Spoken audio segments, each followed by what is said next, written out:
আল্লাহ তাবারাক ওয়া তাআলা একজন মুজাদ্দিদকে পাঠায়। বিভিন্ন রকমের পথভ্রষ্ট ফিরকা, নাপাক ফিরকা, একটু হালকা একটু কমে আওয়াজ ঠিক আছে, বিভিন্ন রকমের পথভ্রষ্ট বাস নাপাক ফিরকা, বেঈমান ফিরকা বেরিয়ে মানুষের ঈমানকে নষ্ট করে, সুন্নাতগুলিকে বিদআত এবং নাজায়েজ বলে দাফন করে দেওয়ার অপচেষ্টা করে। যখন দ্বীনের আকীদা এবং আমল হাবুডুবু করে, এমনি সমাতে আল্লাহ তাবারাক ওয়া তাআলা একজন মুজাদ্দিদকে পাঠান। আর প্রত্যেক সাদিতে, প্রত্যেক 100 বছরে একটা করে মুজাদ্দিদ হয়। সেই রকম মহান রব্বুল আলামিন গত সাদের মুজাদ্দিদ ইমাম আহলে সুন্নাত আলা হযরতকে পাঠিয়েছেন। যে ইমাম আহলে সুন্নাত এই পৃথিবীর মাটিতে এসে বরেলি শরীফের মাটিতে নকি আলী খাঁ রহমাতুল্লাহ আলাইহির বাড়িতে জন্মগ্রহণ করে 1000 চাইতে বেশি পুস্তক লেখে 72 বাতিল জাহান্নামী ফিরকার মুখোশ উন্মোচন করে এবং আহলে সুন্নাত ওয়াল জামাত জান্নাতি জামাতের প্রত্যেকটা দলিল আদিল্লা নিজের কিতাবের মধ্যে লিপিবদ্ধ করে আহলে সুন্নাত ওয়াল জামাতকে এবং হানাফি মাযহাবকে পুনরায় জীবন দিয়েছেন। জোরে বলুন সুবহানাল্লাহ। আজ থেকে প্রায় 150 বছর পূর্বে ভারতের মাটিতে সর্বপ্রথম যখন ওয়াহাবি মতবাদ ঢুকে, ভারতবর্ষে যেই ব্যক্তি ওয়াহাবি মতবাদকে জন্ম দিয়েছে বালাকোটি ইসমাইল দেহলভী। যেই ইসমাইল দেহলভী ইংরেজদের পক্ষে হয়ে মুসলমানদের বিপক্ষে যুদ্ধ করত আর মানুষকে বলতো যে আমরা আফগানি পাঞ্জাবদের সাথে, যারা পাঞ্জাবি তাদের সাথে যুদ্ধ করছি। যখন ধরা পড়ল তখন তাকে কচু কেটে কেটে করে টুকরা টুকরা করে পানিতে ফেলে দিল। ভোগা দিয়ে তার দু একটা হাড্ডি গুড্ডিকে নিয়ে ওয়াহাবি মতবাদের লোক দিল্লির মাটিতে ইসমাইল দেহলভীর কবর তৈরি করেছে, মাজার তৈরি করেছে।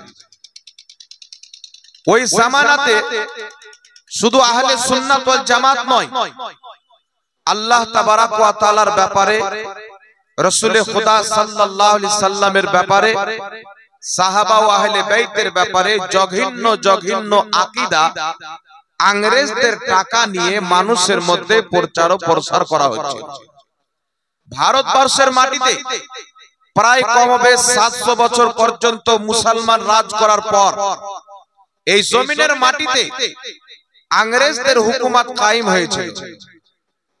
ইংরেজরা চিন্তা করলো যদি ভারতের মাটিতে হুকুমত কায়েম রাখতে হয়, টিকিয়ে রাখতে হয়, তাহলে মুসলমানদের ঐক্যতাকে নষ্ট করতে হবে, মুসলমানদের একতাকে ভাঙতে হবে।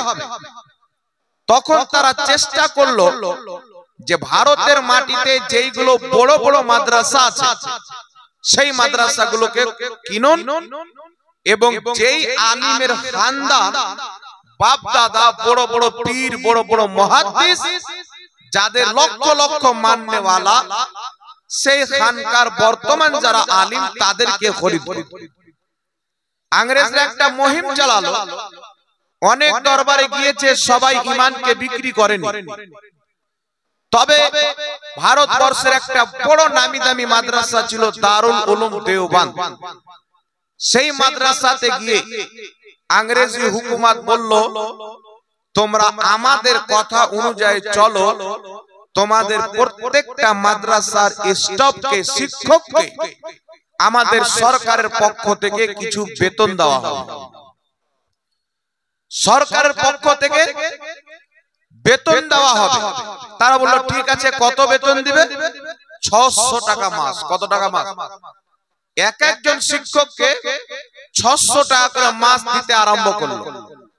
তখন ওই দেওবন্দ থেকে 4টি কিতাব লেখা হলো, বারাহিনে কাতিয়া, হিফজুল ঈমান, তাহজিরুন নাস, ফাতাওয়া রশিদিয়া।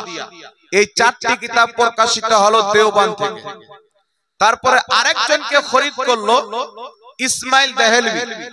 যে ইসমাইল দেহলভীর বাপ দাদা বড় বড় আল্লাহর ওলি এবং মুহাদ্দিস, সেই ইসমাইল দেহলভীকে খরিদ করলো আর ইসমাইল দেহলভি হজ করতে গিয়ে নজদের শয়তান মুহাম্মদ বিন আব্দুল ওয়াহাব নজদির কিতাবুত তাওহীদ কে পড়ে নিজের ঈমানকে বিক্রি করে টাকা রিয়াল এনে ভারতের মাটিতে একটি কিতাব লিখলো, যে কিতাবটির নাম হচ্ছে তাকওয়াতুল ঈমান।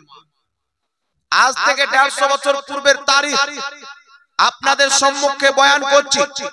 যদি 200 বছর পূর্বে চলে যান, 300 বছর পূর্বে, 400 500 বছর পূর্বে চলে যান, এই ভারতের মাটিতে না ওয়াহাবি মতবাদের অস্তিত্ব পাওয়া যাবে, না দেওবন্দি মতবাদের অস্তিত্ব পাওয়া যাবে।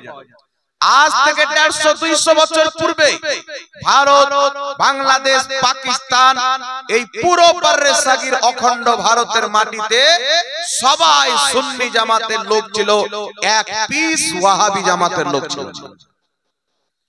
সেই তাকওয়াতুল ঈমান কিতাব ইসমাইল দেহলভিকে কিনলো ইংরেজরা। ইসমাইল দেহলভি একটি কিতাব লিখলো তাকওয়াতুল ঈমান। পাকিস্তানের ইসলামাবাদে লামাযহাবি আহলে হাদিসদের অসংখ্য মাদ্রাসায় সেই কিতাবটি পড়ানো হয়, ভারতের মাদ্রাসায় পড়ানো হয়। এই তাকওয়াতুল ঈমান যিনি লিখেছেন ইসমাইল দেহলভি, তার নামে পাকিস্তানে তারা 3-4টি মসজিদ তৈরি করেছে। এই ইসমাইল দেহলভি দেওবন্দীদের গুরু, আহলে হাদিসেরও গুরু। দুই গ্রুপের লোক তাকে নিজের ইমাম এবং পেশওয়া, নিজের শেখ মনে করে। এই ব্যক্তি তাকওয়াতুল ঈমান লিখলো আর একটা কিতাব সিরাতে মুস্তাকিম। তাকওয়াতুল ঈমানের মধ্যে এমন কিছু আকীদা লিখলো যে আকীদা সরাসরি কোরআন এবং হাদিসের বিরুদ্ধে। একটু লক্ষ্য করে শুনবেন, ইসলামের মধ্যে এইরকম ব্যাপক দ্বন্দ্ব কোথায় থেকে সৃষ্টি হলো? ইসমাইল দেহলভি ভারতের মাটিতে তাকওয়াতুল ঈমানের মধ্যে কয়েকটি আকীদা লিখলো। একটা কথা আপনাকে বলি, আল্লাহ তাবারাক ওয়া তাআলা শয়তানকে সৃষ্টি করেছেন, আল্লাহ তাবারাক ওয়া তাআলা ফেরেশতাকে সৃষ্টি করেছেন, আল্লাহ তাবারাক ওয়া তাআলা মানব জাতিকে সৃষ্টি করেছেন, জিন্নাতকে সৃষ্টি করেছেন, গরু ছাগলকে সৃষ্টি করেছেন।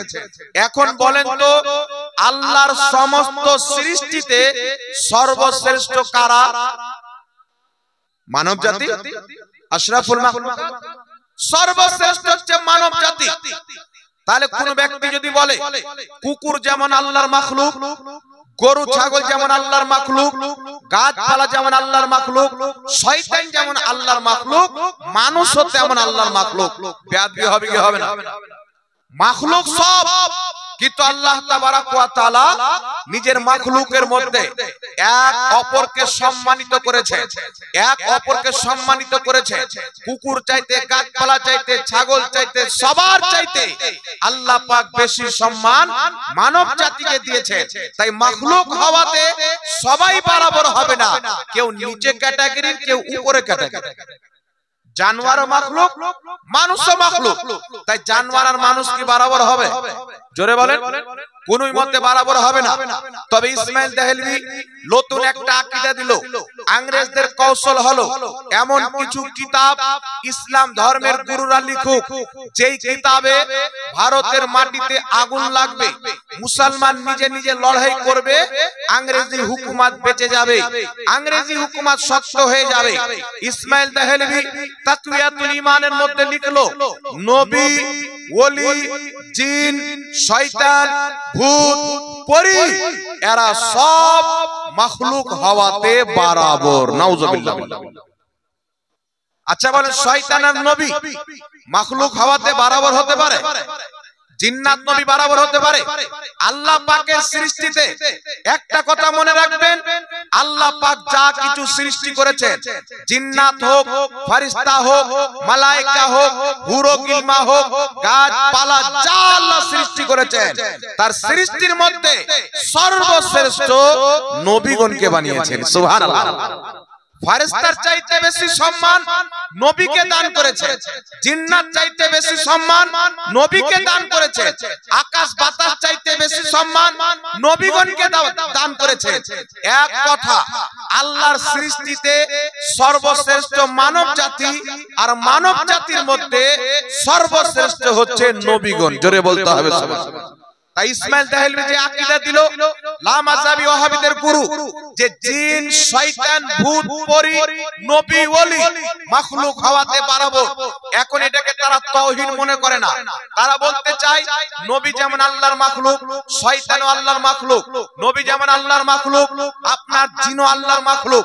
এখন আমি যদি বলি কুকুরও আল্লাহর মাখলুক, ওয়াহাবি আল্লাহর মাখলুক, লাগবে কিনা? কথা বুঝতে পারছেন?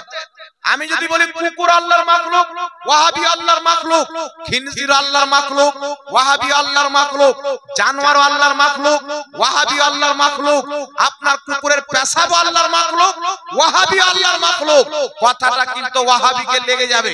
কিন্তু পৃথিবীর মুসলমান ওয়াহাবিদের ইমাম, ওয়াহাবিদের গুরু ইসমাইল দেহলভি তাকওয়াতুল ঈমানের মধ্যে লিখলো শয়তানও আল্লাহর মাখলুক, নবী আল্লাহর মাখলুক, জিন্নাত আল্লাহর মাখলুক, নবী ওলি আল্লাহর মাখলুক। তো মাখলুক হওয়াতে জিন শয়তান ভূত পরী নবী ওলি সবাই বাড়াবো। এই জন্য আপনাকে বলতে চাই আল্লাহ পাক মানুষকে আশরাফুল মাখলুকাত বলেছেন, অর্থাৎ সৃষ্টির মধ্যে সর্বশ্রেষ্ঠ। তাহলে শয়তান আর নবীগণকে মাখলুক হওয়াতে বাড়াবো বললে ঈমান থাকবে? এই জোরে বলেন ঈমান থাকবে? ইসমাইল দেহলভি যদি এই যুক্তি দেয়, তাই ইসমাইল দেহলভির ভক্তদেরকে আমরা বলতে চাই আমাদের নবীকে আর শয়তানকে মাখলুক হওয়াতে বরাবর করছো তোমরা, আর সুয়ার দুটোই তো মাখলুক, তাহলে তোমরা আর সুয়ার দুটো বরাবর কেন হবে না? তোমরা দুটো কেন বরাবর হবে না? এই জন্য আপনাকে বলতে চাই বাবা, আমাদের দ্বন্দ্ব গাছপালাকে নিয়ে নাই, আমাদের দ্বন্দ্ব টাকা পয়সা নিয়ে নাই, আমাদের দ্বন্দ্ব হচ্ছে আল্লাহর ইজ্জতকে নিয়ে, রাসূলের ইজ্জতকে নিয়ে, সাহাবার ইজ্জতকে নিয়ে, আহলে বাইতের ইজ্জতকে নিয়ে। এখন আপনার সম্মুখে তাদের ডিটেইলস বলতে চাই, রেকর্ডিং হতেছে। যদি আমার একটা হাওয়ালাকে কেউ যদি ভুল প্রমাণ করে যে ইসমাইল দেহলভির তাকওয়াতুল ঈমানে এই বাক্যগুলি নাই, যেটা চোরের শাস্তি হবে, ওটা আমার শাস্তি হবে। নবী পাকের মেম্বারে আল্লাহর কসম খেয়ে বলি, শয়তান আর নবীকে তারা নিজের কিতাবে এক লিখে দিয়েছেন মাখলুক হওয়াতে, কিন্তু আল্লাহ তাবারাক ওয়া তাআলা সারা পৃথিবীকে জানিয়ে দিয়েছেন কুল কায়নাতকে আমি আল্লাহ সৃষ্টি করেছি, আর আমার সৃষ্টির মধ্যে আমি মানব জাতিকে শ্রেষ্ঠ করেছি, আর মানব জাতির মধ্যে মুহাম্মদ রাসূলুল্লাহকে শ্রেষ্ঠ করেছি। সমস্ত সৃষ্টির সরদার মুহাম্মদ রাসূলুল্লাহ, সরদার আর চাকর, সরদার আর দাস, সরদার আর গোলাম কোনদিন সমতুল্য হতে পারে না। গোলামদের কাজ হলো নবীর গোলামি করা, নবীর কাজ হলো কিয়ামতের ময়দানে নিজের গোলাম উম্মতের শাফাত করে জান্নাতে নিয়ে যাওয়া। তারপরে চলে আসেন বিরাদর ইসলাম, সেই তাকওয়াতুল ঈমানের মধ্যে ইসমাইল দেহলভি লিখলো যেই তাকওয়াতুল ঈমান দেওবন্দীদের নিকটে কুরআন চাইতে বড় কিতাব। নাউজুবিল্লাহ, কুরআন চাইতে বড় কিতাব। তারা নিজের কিতাব ফাতাওয়া শামির মধ্যে তাকওয়াতুল ঈমানে রশিদ আহমদ গাঙ্গুহি, তাবলীগী জামাতের প্রতিষ্ঠাতা ইলিয়াস কান্দেওয়ালির পীর, ফাতাওয়া রশিদিয়ার মধ্যে তাকওয়াতুল ঈমানের যা গুণ বয়ান করেছে, কুরআনের মধ্যে ওই গুণগুলো নাই বলেছে। তাকওয়াতুল ঈমান প্রত্যেক বাড়িতে রাখা, আইনে ইসলাম বলেছে যার বাড়িতে নাই ও মুসলমান নয়। আচ্ছা বলেন তো, কুরআন যদি কারোর বাড়িতে না থাকে ও মুসলমান থাকবে কিনা? জোরে বলেন। আমি আমার এখন যে বাড়ি ভাড়ার বাড়িতে থাকি, আমার বাড়িতে কোরআন পাক নাই, আমি মুসলমান আছি কি নাই? আমি মোবাইলে কোরআন তেলাওয়াত করি, সময় পেলে কিনবো, প্রোগ্রামে কারণে এখন সময় পাই না। আপনারা অনেক কেউ আছেন অনেকের বাড়িতে কোরআন পাক নাই, তাহলে আপনারা মুসলমান আছেন কি নাই? একটু জোরে বলতে হবে। বাড়িতে কোরআনুল কারীম রাখা না রাখলে সেই ব্যক্তি ইসলাম থেকে খারিজ হবে না, তবে কোরআনকে যদি আল্লাহর কালাম না মানে, আল্লাহর কিতাব না মানে, তাহলে সেই ব্যক্তি মুসলমান থাকবে না।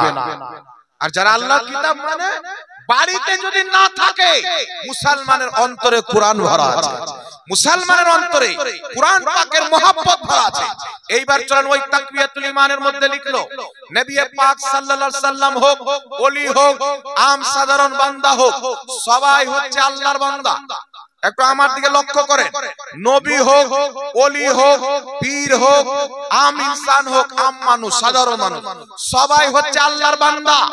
আল্লাহ পাক নবীদেরকে বেশি সম্মান দিয়েছেন, আর সবাই হচ্ছে আল্লাহর বান্দা, আদমের সন্তান, আর সবাই আদমের সন্তান, আপসে ভাই ভাই। তো নবীগণকে আল্লাহ বেশি সম্মান দিয়েছে, তো নবীরা হলো বড় ভাই, আর আমাদেরকে কম সম্মান দিয়েছে, তো আমরা হলাম ছোট ভাই। সুতরাং নবীর সম্মান বড় ভাইয়ের মতো করতে হবে। জোরে বলেন নাউজুবিল্লাহ। ইসমাইল দাহিলভি লিখছে, আহলে হাদিসের ইমাম, দেওবন্দীদের পেশওয়া, নবী হোক, ওলি হোক, সবাই ভাই ভাই, আদম সন্তান, সবাই মানুষ, সবাই হচ্ছে ভাই। নবীগণকে আল্লাহ বেশি সম্মান দিয়েছেন, তাই তিনারা বড় ভাই, আমাদেরকে কম সম্মান দিয়েছেন, তাই আমরা হলাম ছোট ভাই। সুতরাং তাদের সম্মান বড় ভাইয়ের মতো করতে হবে। এখন আমার নিকটে শুনে ইসমাইল দাহিলভিকে এবং তার অন্ধভক্ত আহলে হাদিস ওয়াহাবিদেরকে বলতে চাই, তোমাদের বাবা লিখেছে নবী, ওলি, আম সাধারণ, সব আদম সন্তান আর মানুষ, আর সব আদম সন্তান নিজে নিজে ভাই ভাই, নবীকে বেশি সম্মান দিয়েছেন, তাই নবী ভাই। এখন তোমাকে বলতে চাই, আবু জেহেল আদম সন্তান, আবু লাহাব আদম সন্তান, ইয়াজিদ আদম সন্তান, উতবা শাইবা আদম সন্তান, ফিরআউন আদমের আওলাদ, নমরুদ আদমের আওলাদ, তারাও মানুষ, তারাও আল্লাহর বান্দা, তারাও আদম সন্তান, আর তোমরাও আদম সন্তান। তো তোমাদের আবু জেহেল আর ফিরআউন বড় বাপ হলো না ছোট ভাই হলো? কি বলে ইসমাইল দাহিলভি যে যুক্তি দিয়ে আজ পর্যন্ত এই যুক্তি মানুষের সামনে পেশ করে, সাধারণ ঈমান আকীদার ব্যাপারে জানে না, ওরা বলে ঠিকই তো, নবীকে বেশি সম্মান দিয়েছে, বড় সব বড় হয়। তাহলে আবু জেহেল কোন ভাই হবে? আবু জেহেল আদম সন্তান, ওয়াহাবি আদম সন্তান, আবু জেহেল মানুষ, ওয়াহাবি মানুষ, আর আদম সন্তান ভাই ভাই। তো আবু জেহেল বড় ভাই, ওয়াহাবি হবে ছোট ভাই। তো নবীকে যে যুক্তি দিয়ে ভাই বানাতে চায়, ওই যুক্তিতে তারা আবু জেহেল, উতবা, শাইবার ভাই প্রমাণিত হয়, নমরুদ ও ফিরআউনের ভাই প্রমাণিত হয়। এই জন্য পৃথিবীর মুসলমান বারেলির সরদার হুজুর তাজুল শরিয়া রহমাতুল্লাহ আলাইহি বলেছেন, নবী से जो हो बेगाना उसे दिल से जुदा कर दे, पिदर मादर ब्रदर मालो जा सब कुछ नबी पर फिदा कर दे। সাহাবা নবীকে ভাই বলতেন না, সাহাবা কি বলতেন? ফিদা কা আবি ওয়া উম্মি ইয়া রাসূলুল্লাহ, ইয়া রাসূলুল্লাহ আপনার কদমে আমাদের পিতাও কুরবান, আমাদের মাতাও কুরবান। তো দুটি জঘন্য আকীদা বুঝতে পারলেন। দেখেন ভারতের মাটিতে কিভাবে মুসলমানকে লড়ানো হচ্ছে। এখন কিতাবের মধ্যে দুটি হলো, আরেকটি লিখছে কি শুনে, আল্লাহ তাবারাক ওয়া তাআলা কুরআনুল কারীমের মধ্যে বলছেন, ওয়ালা তাকুলু লিমান ইউকতালু ফি সাবিলিল্লাহি আমওয়াত, যারা আল্লাহর রাস্তায় শহীদ হয়ে যায়, আল্লাহ বলছেন তাদেরকে মুর্দা বলিও না, বাল আহইয়াউন, তারা হচ্ছে জিন্দা, ওয়ালাকিন লা তাশউরুন, কিন্তু তোমাদের বুঝে আসবে না। শহীদগণকে আল্লাহ বলছেন জিন্দা, তাদেরকে মুর্দা বলা যাবে না। তারা জিন্দা, কিভাবে জিন্দা, কেমন করে জিন্দা, এটা তোমাদের ব্রেন আসবে না। বাস চোখ বন্ধ করে আকীদা রাখতে হবে, যারা আল্লাহ রাস্তায় শহীদ হয়েছে তারা নিজ নিজ কবরে আলা হায়াতে জীবিত আছেন। জোরে বল সুবহানাল্লাহ। আল্লাহ যেটা বলেছেন ওটার উপরে ঈমান রাখতে হবে। কোন ওয়াহাবি আপনার ব্রেনকে ওয়াশ করার জন্য বিভিন্ন রকমের যুক্তি দিবেন, তাকে বলবেন কুরআন পাকের প্রকাশ্য শব্দ। যদি আপনাকে বলেন শহীদ যদি জীবিত থাকে কাফন কি করে পরানো হলো, মাটি কেন দেওয়া হলো, আরে আল্লাহ পাক তো বলে দিয়েছেন তোমাদের বুঝে আসবে না। তো আমাদের বুঝে আসবে না কিভাবে জিন্দা, কিন্তু আল্লাহ বলেছেন জিন্দা, আমরাও মানি জিন্দা। একটি আয়াত আরেক জায়গাতে আল্লাহ পাক বলছেন, ওয়ালা তাহসাবান্নাল্লাযীনা কুতিলু ফি সাবিলিল্লাহি আমওয়াত, আল্লাহ পাক বলছেন যারা আল্লাহর রাস্তায় শহীদ হয়ে যায় তাদেরকে মুর্দা স্মরণ করিও না। এক জায়গায় বলছে মুর্দা বলিও না, আরেক জায়গায় বলছে মুর্দা স্মরণ করিও না। আল্লাহ পাক বলছেন বাল আহইয়াউন, তারা হচ্ছে জিন্দা, ওয়া ইনদা রাব্বিহিম ইরযাকুন, আল্লাহর পক্ষ থেকে তাদেরকে রিজিক প্রদান করা হয়। এখান থেকে কি বোঝা গেল? শহীদগণ জিন্দা, মরা বলা যাবে না, মরা স্মরণ করা যাবে না। এখন আপনারা বলেন তো বাবা, শহীদগণ যদি জীবিত থাকে নবীগণকে মরা বলা যাবে? শহীদগণকে মুর্দা বলা হারাম, মুর্দা স্মরণ করা হারাম, আল্লাহ নিষেধ করেছেন। তো শহীদগণ চাইতে বেশি আলা হায়াত, বেশি উচ্চ হায়াত আল্লাহ পাক নবীগণকে দান করেছেন। এইবার শুনেন আমাদের নবী কি বলছেন। মিশকাত শরীফ 122 পৃষ্ঠার মধ্যে হাদিস, আল্লাহর নবী বলছেন, ইন্নাল্লাহা হারামা আলাল আরদি আন তাকুলা আসাদাল আম্বিয়া ফানাবিয়ুল্লাহি হাইয়ুন ইরযাকু। আল্লাহ পাক পরওয়ারদিগারে আলম মের হাবিব বলছেন, নিশ্চয় আল্লাহ পাক জমিনের উপর হারাম করে দিয়েছে, জমিন কোন নবীর শরীরকে খেতে পারে না। ফানাবিয়ুল্লাহি হাইয়ুন ইরযাকু, আল্লাহর প্রত্যেক নবী জিন্দা আছেন, আল্লাহর পক্ষ থেকে রিজিক দেওয়া হয়। জোরে বলেন সুবহানাল্লাহ। আরেকটি হাদিস শুনেন, কিতাবটির নাম মুসনাদে আবু ইয়ালা, হাদিসের সনদ হচ্ছে সহিহ। নবী কায়নাত বলছেন, আল আম্বিয়া ওয়া আহইয়াউন ফি কুবুরিহিম ইউসাল্লুন, আল্লাহর প্রত্যেক নবী নিজের কবরে জীবিত, তারা নামাজ আদায় করে। সুবহানাল্লাহ। মুসলিম শরীফের মধ্যে সহিহ হাদিস, রাসূল পাক বলছেন, মারারতু আলা মুসা ওয়া ওয়া ইউসাল্লি ফি কবরিহি, আমি মুসা নবীর কবরের পাশে দিয়ে গেলাম, দেখলাম মুসা নবী নিজের কবরে নামাজ পড়ছেন। আল্লাহর নবী বলছেন, কায়েমুন ইউসাল্লি, মুসা আলাইহিস সালাম নিজের কবরে দাঁড়িয়ে নামাজ পড়ছেন। সুবহানাল্লাহ। মরা মানুষ দাঁড়ায়, যাদের সহ শরীরে জীবিত থাকবেন তারাই দাঁড়াবে। তো নবীগণ নিজের কবরে সহ শরীরে জিন্দা। সহিহ হাদিস, আল্লাহর নবী বলছেন, নবীদের দেহকে মাটি খেতে পারে না। এটাই সারা পৃথিবীর মুসলমানের আকীদা ছিল। এই ভারতবর্ষের মাটিতে লামাযহাবীদের গুরু, দেওবন্দীদের ধর্মগুরু নিজের কিতাব তাকওয়াতুল ঈমানের মধ্যে ইসমাইল দেহলভী লিখলো, নবী মরে মাটির সাথে মিশে গেছে। নবী মরে মাটির সাথে মিশে গেছে। কুরআনের বিপক্ষে, হাদিসের বিপক্ষে নতুন আকীদা লিখে দিল। শুধু তাই নয় বিরাদর ইসলাম, ওই তাকওয়াতুল ঈমানের মধ্যে লিখলো, নবী হোক আর ওলি হোক, আল্লাহর শানের সামনে চামারের তো কোনো ইজ্জত আছে, নবী ওলির কোনো ইজ্জত নাই। ফেরেশতাদের কোনো ইজ্জত নাই। বলছে ফেরেশতা হোক, আল্লাহর শানের সামনে চামার চাইতেও নোংরা, মানে চামারের তো কোনো ইজ্জত আছে, ফেরেশতার কোনো ইজ্জত নাই। তারা অসংখ্য জায়গাতে নবীর তাওহীন করলো, ফেরেশতাদের তাওহীন করলো। তাকওয়াতুল ঈমানের মধ্যে ইসমাইল দেহলভী, ওয়াহাবীদের জন্মদাতা গুরু, লিখতেছে যে নবী পাক কিয়ামতের ময়দানে মা ফাতেমাকে বাঁচাইতে পারবে। পৃথিবীর কোন কিতাবে, কোন হাদিসের কিতাবে বিশুদ্ধ সনদে এই কথা পৃথিবীর কেউ দেখাতে পারবে না যে নবী নিজের মেয়ে ফাতেমাকে বাঁচাতে পারবে না। আল্লাহর নবী বলছেন, ইবনে মাজার সহিহ হাদিস, রাসূল পাক বলছেন, হাদিসটি হচ্ছে আনাস ইবনে মালিক রাদিয়াল্লাহু তাআলা আনহু قال قال رسول الله صلى الله عليه وسلم شفاعتي لأهل الكبائر من امتي, আল্লাহর নবী বলছেন, আমার শাফাআত আমার উম্মতের বড় বড় পাপীদের জন্য। আর কিয়ামতের ময়দানে নবী নিজের পাপী উম্মতদেরকে জাহান্নাম থেকে বের করে জান্নাতে নিয়ে যাবেন। থাকলো নবীর মেয়ে ফাতেমার কথা। আমাদের ঈমান, সুন্নিদের ঈমান হলো মা ফাতেমাকে বাঁচানোর প্রয়োজন পড়বে না। মা ফাতেমাকে আল্লাহ পাক এই দুনিয়ার মাটিতে জান্নাতি রমণীদের সরদারনি বানিয়ে দিয়েছেন। আমার আপনার নবী সাল্লাল্লাহু আলাইহি সাল্লাম বলেছেন, ফাতেমা হচ্ছে জান্নাতি মহিলাদের সরদারনি। তাহলে যে দুনিয়াতে জান্নাতের সার্টিফিকেট পেয়ে গেছে, জান্নাতের রানী হওয়ার সার্টিফিকেট পেয়েছেন, তাকে বাঁচানোর প্রয়োজন আছে। দেখবেন বাংলাদেশের একজন মৌলবি মরে মাটির সাথে মিশে গেছে, দিলবার সাইদি। এই বেটাও নিজের বক্তব্যের মধ্যে বলেছিল, নবী নিজের মেয়ে ফাতেমাকে বাঁচাতে পারবে না। এটা হচ্ছে আহলে বাইতের গুস্তাখ। মা ফাতেমা হচ্ছে নবীর আহলে বাইত। এরা ফেরেশতাদের গুস্তাখি করেছে, আহলে বাইতের গুস্তাখি করেছে। এই তাকওয়াতুল ঈমান ছেপে মার্কেটের মাটিতে চলে আসলো। তারপরে দেওবন্দ মাদ্রাসার চারজন গুরু চারটি কিতাব লিখলো। দেওবন্দ মাদ্রাসার প্রতিষ্ঠাতা কাসিম নানওতাবি একটি কিতাব লিখলো, তাহজিরুন নাস। আচ্ছা আপনারা বলেন তো বাবা, আমরা হচ্ছি নবীর উম্মত, আমরা আমল করে নবীর সমান হতে পারবো? পিছেকার বাবারা বলেন, একটু গুরুত্ব দিয়ে শুনেন। আরে আমল যদি কম থাকে, পাপী হয়ে যদি নবীর ওয়াফাদার হয়ে কবরে যান, নবী আপনাকে বাঁচিয়ে নেবে। আর 5 ওয়াক্তের নামাজি হয়ে যদি নবীর দুশমন হয়ে কবরে যান, তোমার নামাজ তোমার মুখে মেরে দেওয়া হবে। ইবলিসের 6 কোটি বছরের নামাজ বরবাদ হয়েছে আদমের সম্মান না করার কারণে।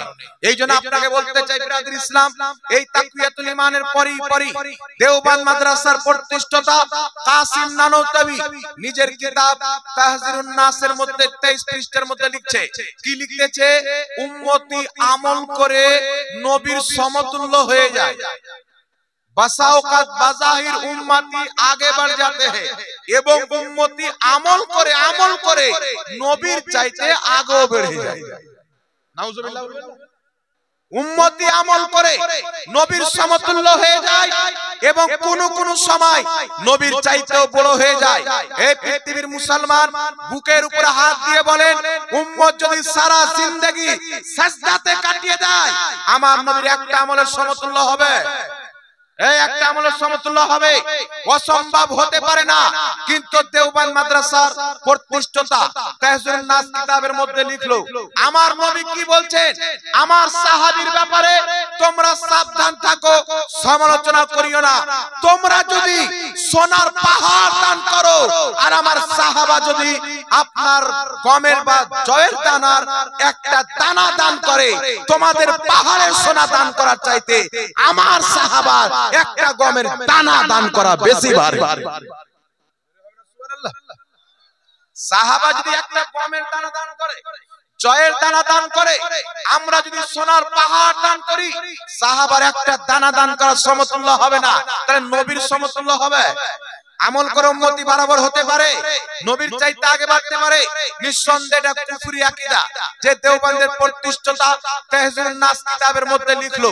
এইবার একটু লক্ষ্য করেন বিরাদর ইসলাম, আল্লাহর নবী সাল্লাল্লাহু আলাইহি ওয়াসাল্লামকে তিনার স্ত্রী আম্মা জান আয়েশা সিদ্দিকা রাদিয়াল্লাহু তাআলা আনহা রাতের বেলা আকাশের চাঁদ তারকা দেখছে, বলছেন ইয়া রাসূলুল্লাহ, আকাশে এত তারকা, এই তারকার সমতুল্য কি আপনার কোন সাহাবীর আমল আছে, কওরির আমল আছে? আল্লাহর নবী বলছেন আমার উমরের আমল আকাশের তারকার সমান আছে। সুবহানাল্লাহ। মা আয়েশা রাদিয়াল্লাহু তাআলা আনহার উদ্দেশ্য ছিল জিজ্ঞাসা করার, হয়তো আমার বাবার ব্যাপারে বলবেন।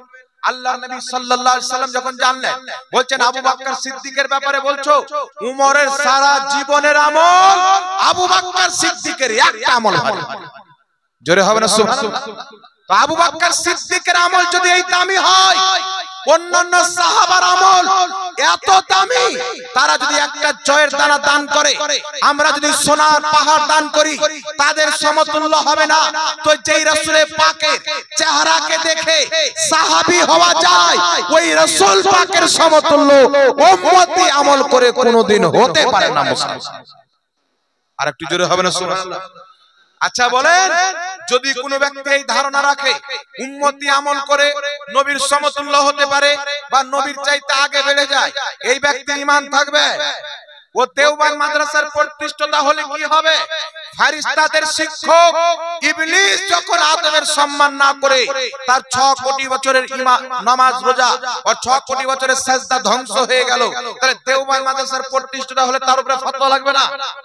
পৃথিবীর যেই জায়গার লোক হোক না কেন, যতই বড় লোক হোক না কেন, সাদ্দাত বাদশা হোক, ফিরআউন হোক, নমরুদ হোক, এই সারা পৃথিবীতে ফিরআউন রাজ করেছে, কিন্তু পৃথিবীর মুসলমান মুসা নবীর বেইজ্জতি করার কারণে, মুসা নবীর তাওহীদ করার কারণে, আল্লাহ তাবারাক ওয়া তাআলাকে না মানার কারণে ফিরআউন ধ্বংস হয়েছে, নমরুদ ধ্বংস হয়েছে, কারুন ধ্বংস হয়েছে, সাদ্দাত ধ্বংস হয়েছে। এই জন্য পৃথিবীর মুসলমান কে কোথাকার এটা দেখার নয়, নবীকে মোহাব্বত করনে वाला রাস্তার ভিক্ষুক যদি থাকে, তার অন্তরে ঈমান খুঁজে পাওয়া যাবে। নবীর বেয়াদবি করনে वाला 20 তলা বিল্ডিং এ থাকে, তার অন্তরে কোনোদিন ঈমান খুঁজে পাওয়া যাবে না। একটু জোরে হবে না সুবহানাল্লাহ? আর একটু জোরে বলেন সুবহানাল্লাহ। শুধু তাই নয় বিরাদর ইসলাম, মুসলমানের আকীদা নবীর যুগ থেকে আজ পর্যন্ত আহলে সুন্নাত ওয়াল জামাতের আকীদা হচ্ছে আমাদের নবী হলো শেষ নবী। আমাদের নবীর পরে কোন নতুন নবী আসতে পারে, জন্ম নিতে পারে। যদি আমাদের নবীর পর কেউ নিজেকে নবী বলে দাবি করে, কাফির হবে কি হবে না? জোরে বলেন কাফির হবে কি হবে না? অবশ্যই হবে। দেওবন্দ মাদ্রাসার প্রতিষ্ঠাতা কাসিম নানতাবি নিজের কিতাব তাহজিরুন নাস পৃষ্ঠা নাম্বার 25 দারুল উলুম দেওবন্দ থেকে কিতাবটি প্রকাশিত। আমার গাড়িতে কিতাবটি রাখা আছে। 25 নাম্বার পৃষ্ঠার মধ্যে কাসিম নানতাবি লিখছে যে নবীর পরেও যদি নতুন নবী জন্ম নিয়ে নেয় তো আমাদের নবীর শেষ নবী হওয়াতে ব্যাঘাত ঘটবে না। নাউজুবিল্লাহ বলবেন না? এ যদি আমি যদি বলি দেওবন্দীদের গুরু কাসিম নানতাবি যদি সুয়ার হয়ে যায় তো তার মানুষ হওয়াতে ব্যাঘাত ঘটবে না। ঘটবে? ওই ব্যক্তি যদি সুয়ার হয়ে যায় ওর স্ত্রী ওর কাছে থাকবে, ওর বেটা থাকবে, মানুষজন ওর কাছে ছাড়বে, কোনোই মতে ছাড়বে না। এই পৃথিবীর মুসলমান আপনাকে বলতে চাই আমাদের নবীর পরে যদি নতুন নবী জন্ম নিয়ে নেয় তো আমাদের নবীর শেষ নবী হতে ব্যাঘাত ঘটবে না। এটা স্পষ্ট কুফরি আকীদা। ব্যাঘাত ইসলাম বলছে ব্যাঘাত ঘটবে, কুরআন বলছে ঘটবে, হাদিস বলছে ঘটবে। ঘটবে মানে কি? আমার নবীর পরে তো কোনো নবী জন্ম নিতেই পারে না। কিয়ামত পর্যন্ত কোন নবী নাই। আল্লাহ পাক বলছেন মা কানা মুহাম্মাদুন আবা আহাদিম মির রিজালিকুম ওয়ালাকিন রাসূলুল্লাহি ওয়া খাতামান নাবিয়্যিন। আল্লাহ বলছেন মুহাম্মদ তোমাদের মধ্যে কোন ব্যক্তির বাবাও নয়, ওয়ালাকিন রাসূলুল্লাহ উনি একজন আল্লাহর রাসূল, ওয়া খাতামান নাবিয়্যিন আর সমস্ত নবীর শেষ নবী। জোরে হবে না সুবহানাল্লাহ? আল্লাহ বলছেন তোমাদের মধ্যে কোন মানুষের বাবাও নয়। আর এই ওয়াহাবি বলছে বড় ভাই। বাংলাদেশে কিছু আগাছা মৌলবি বেরিয়েছে বলছে নবী আমাদের ভাই, আমাদের ভাইয়ের দিনের জন্য আমরা কি করলাম? বাপ বেটা তোমার বাপের ভাইরা ছেলে নাকি যে ভাই? নবীকে ভাই বলা যাবে? নবীকে যদি কেউ এমনিতে ভাই বলে বলা না জায়েজ এবং হারাম, বেয়াদবি। আর যদি বেয়াদবি নিয়তে ভাই বলে ওই ব্যক্তির ঈমান চলে যাবে, ঈমান ধ্বংস হয়ে যাবে। তাই নবীকে বাপ বলা যাবে না, নবীকে ভাই বলা যাবে না। আরে বাপ ভাই কোন কথা? কোটি কোটি যদি মানুষের বাবা হতো, কোটি কোটি ভাই হতো, এই সমস্ত বাবা ভাইয়ের ইজ্জত নবীর কদমে কুরবান। সারা পৃথিবীর মানব জাতির সম্মানকে যদি এক পাল্লায় রাখা হয় আমার মুস্তাফার কদমের সম্মান ভারী হয়ে যাবে। জোরে বলেন সুবহানাল্লাহ। এই জন্য রাসূল কায়নাত সাল্লাল্লাহু আলাইহি সাল্লামের পরে যদি নতুন নবী জন্ম নিয়ে নেয় আমাদের নবীর শেষ নবী হতে ব্যাঘাত ঘটবে না। সারাসার কুফরি কালাম। আমার নবীর পরে নতুন নবী জন্ম নিলে ব্যাঘাত ঘটবে কিনা বলেন? কুরআন মিথ্যা হয়ে যাবে। আমার নবী বলছেন লা নবিয়্যা বাদি, আমার পরে কোনো নবী নাই। আল্লাহর নবী বলছেন মিশকাতুল মাসাবির হাদিস, আমার আর কিয়ামতের উদাহরণ হচ্ছে একটা সুন্দর ঘর তৈরি করা হলো, মাত্র একটা ইটের জায়গা খালি রাখা হলো। নবী বলছেন ওই ইটটা হলাম আমি, যে ইটটা লাগিয়ে দেওয়ার পর আর ঘরে ইটের কোনো প্রয়োজন নাই। তো আমি চলে আসার পর কিয়ামত পর্যন্ত কোনো নবীর দরকার নাই। জোরে হবে না সুবহানাল্লাহ? এই কাসিম নানতাবি দেওবন্দ মাদ্রাসার প্রতিষ্ঠাতা লিখলো নবীর পরে নতুন নবী জন্ম নেওয়ার একটা দরজা খুলে দিল। তখন পাকিস্তান কাদিয়ানের গোলাম আহমদ কাদিয়ানি নিজেকে নবী বলে দাবি করে নিল। এই দেখেন কি আকীদা লিখছে। তারপরে চলে আসেন বিরাদর ইসলাম। সারা পৃথিবীর মুসলমানদের আকীদা হলো আল্লাহর সৃষ্টিতে জিন্নাত চাইতে বেশি, ফেরেশতা চাইতে বেশি, নবীগণ চাইতে বেশি, সাহাবা চাইতে বেশি, আল্লাহর সৃষ্টিতে সব চাইতে বেশি জ্ঞান, বিদ্যা, ইলম আল্লাহ পাক আমাদের রাসূল মুহাম্মদ রাসূলুল্লাহকে দিয়েছেন। এটা আমাদের আকীদা কি আকীদা নয়? শয়তানের জ্ঞান বেশি না নবীর জ্ঞান বেশি? জোরে বলেন। শয়তানের জ্ঞান বেশি না নবীর জ্ঞান বেশি? নবীর জ্ঞান বেশি।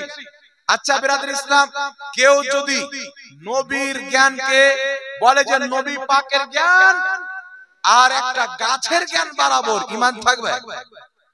উম্মতের ইজমা, নবীর জ্ঞানকে কোন ব্যক্তি যদি অন্য কোন মাখলুকের সাথে তুলনা করে সেই ব্যক্তি কাফির ও মুরতাদ হয়ে যাবে। কারণ আল্লাহ পাক আমার নবীকে যা জ্ঞান দিয়েছেন, যদি পৃথিবীর সমস্ত নবী, সমস্ত ফেরেশতা, সমস্ত জিন্নাত, সমস্ত আলিমের জ্ঞানকে নবীর সাথে কম্প্রোমাইজ করা হয়, নবীর সাথে তাকাবুল যদি করা হয়, তুলনা যদি করা হয়, এটা আহলে সুন্নাত ওয়াল জামাতের আকীদা। নবী পাকের জ্ঞান যদি সাত সমুদ্র থাকে, নবীর সাত সমুদ্র জ্ঞানের সামনে সারা পৃথিবীর জ্ঞান এক ফোঁটা পানির চাইতেও কম হবে। লেখকে বলিয়ে না সুবহানাল্লাহ। সারা পৃথিবীর জ্ঞান এক ফোঁটা পানির চাইতেও কম হবে।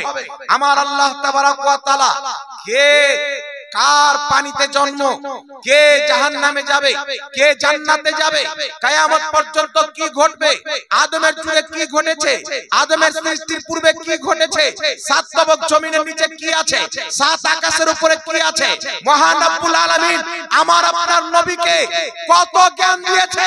তিরমিজি শরীফের মধ্যে সহিহ সনদে হাদিস বর্ণিত, আল্লাহর নবী বলছেন, আমি যখন আরশে আল্লাহর দিদার করতে গেলাম, রাসূলে পাক বলছেন আল্লাহ তাবারক ওয়া তাআলা নিজের দাস্তে কুদরত আমার পিঠের উপরে রাখলেন। রাসূলে পাক বলছেন আল্লাহ পাকের দাস্তে কুদরত আমার পিঠের উপরে যখন রাখলেন, তাজাল্লালি কুল্লু শাইইন ওয়া আরাফতু, রাসূলে পাক বলছেন প্রত্যেক জিনিস আমার প্রতি উজ্জ্বল হয়ে গেল, ওয়া আরাফতু আমি প্রত্যেক জিনিসকে চিনে নিলাম। জোরে হবে না সুবহানাল্লাহ। মেরাজের রাত্রিতে নবীর পুষ্টের উপরে আল্লাহ নিজের কুদরতি হাত রেখেছেন।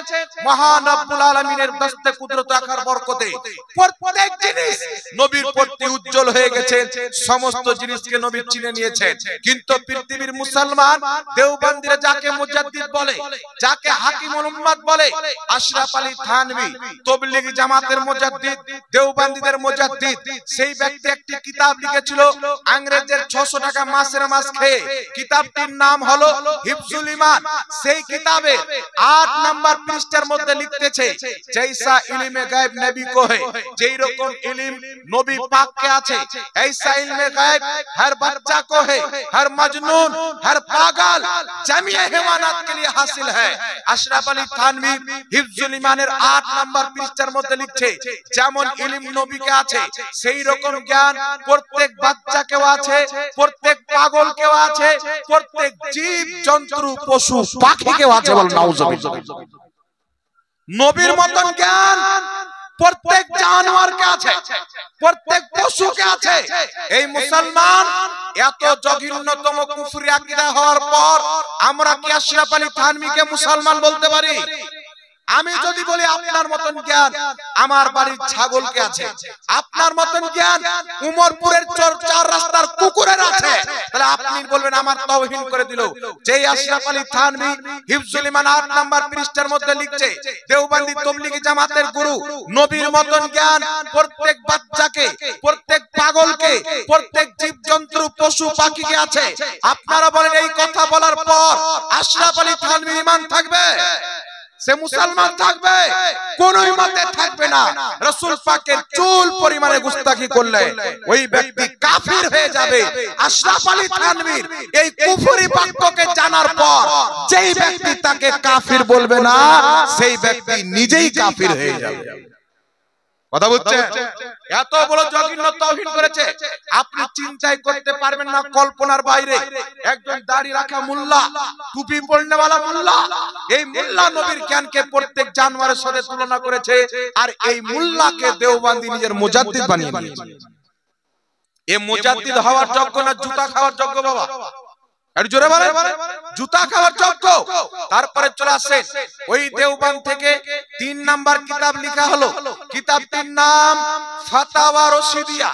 এই ফাতাওয়া রশিদিয়ার মধ্যে তাবলীগী জামাতের প্রতিষ্ঠাতা রশিদা আপনার ইলিয়াস কান্দেওয়ালির পীর রশিদ আহমদ গাঙ্গোহী দেওবন্দি দলকে যারা প্রতিষ্ঠিত করেছে, ফাতাওয়া রশিদিয়া দারুল উলুম দেওবন্দের ছাপ, সেই কিতাবের মধ্যে লিখছে আল্লাহ মিথ্যা বলতে পারে। নাউজুবিল্লাহ বলবেন না? আল্লাহ মিথ্যা বলতে পারে। দলিল কি? ইন্নাল্লাহা আলা কুল্লি শাইইন কাদির। আল্লাহ প্রত্যেক জিনিসের উপরে শক্তি রাখে, প্রত্যেক জিনিসের প্রতি কুদরত রাখে। তো আল্লাহ মিথ্যা বলতে পারেন কিন্তু বলে না, চুরি করতে পারেন কিন্তু চুরি করে না। তবে মনে রাখবেন বিরাদর ইসলাম, ইন্নাল্লাহা আলা কুল্লি শাইইন কাদির, নিশ্চয় আল্লাহ প্রত্যেক জিনিসের উপরে কুদরত রাখেন। আকীদাতুত তাহাবীর মধ্যে লিপিবদ্ধ রয়েছে যে আল্লাহ প্রত্যেক সম্ভব জিনিসের উপরে কুদরত রাখে। কিছু কিছু আল্লাহর জন্য অসম্ভব জিনিস আছে, যেমন আল্লাহ পাক বাচ্চা জন্ম দিতে পারে না, কুল হুয়াল্লাহু আহাদ আল্লাহুস সামাদ লাম ইয়ালিদ ওয়া লাম ইউলাদ ওয়া লাম ইয়াকুল লাহু কুফুয়ান আহাদ। আল্লাহ বলছেন নবী তুমি বলো ওই আল্লাহ এক, আল্লাহ বেনিয়াস, আল্লাহর কোনো সন্তান নাই, আল্লাহ কারোর সন্তান নাই। এই আয়াত থেকে প্রমাণ হলো আল্লাহ বাচ্চা জন্ম দিতে পারে না, আল্লাহ কেউ জন্ম দিতে দেয় না। আল্লাহ কেউ জন্ম দেয়নি, আল্লাহ বাচ্চা জন্ম দেওয়া থেকে পাক। যেমন ভাবে বিরাদর ইসলাম আল্লাহ সব জিনিস করতে পারে, প্রত্যেক পবিত্র মুমকিন জিনিস। জাহান্নামীকে আল্লাহ জান্নাতি করতে পারে, পারে কি পারে না? একজন জাহান্নামী মুসলমানকে আল্লাহ জান্নাতি করতে পারে।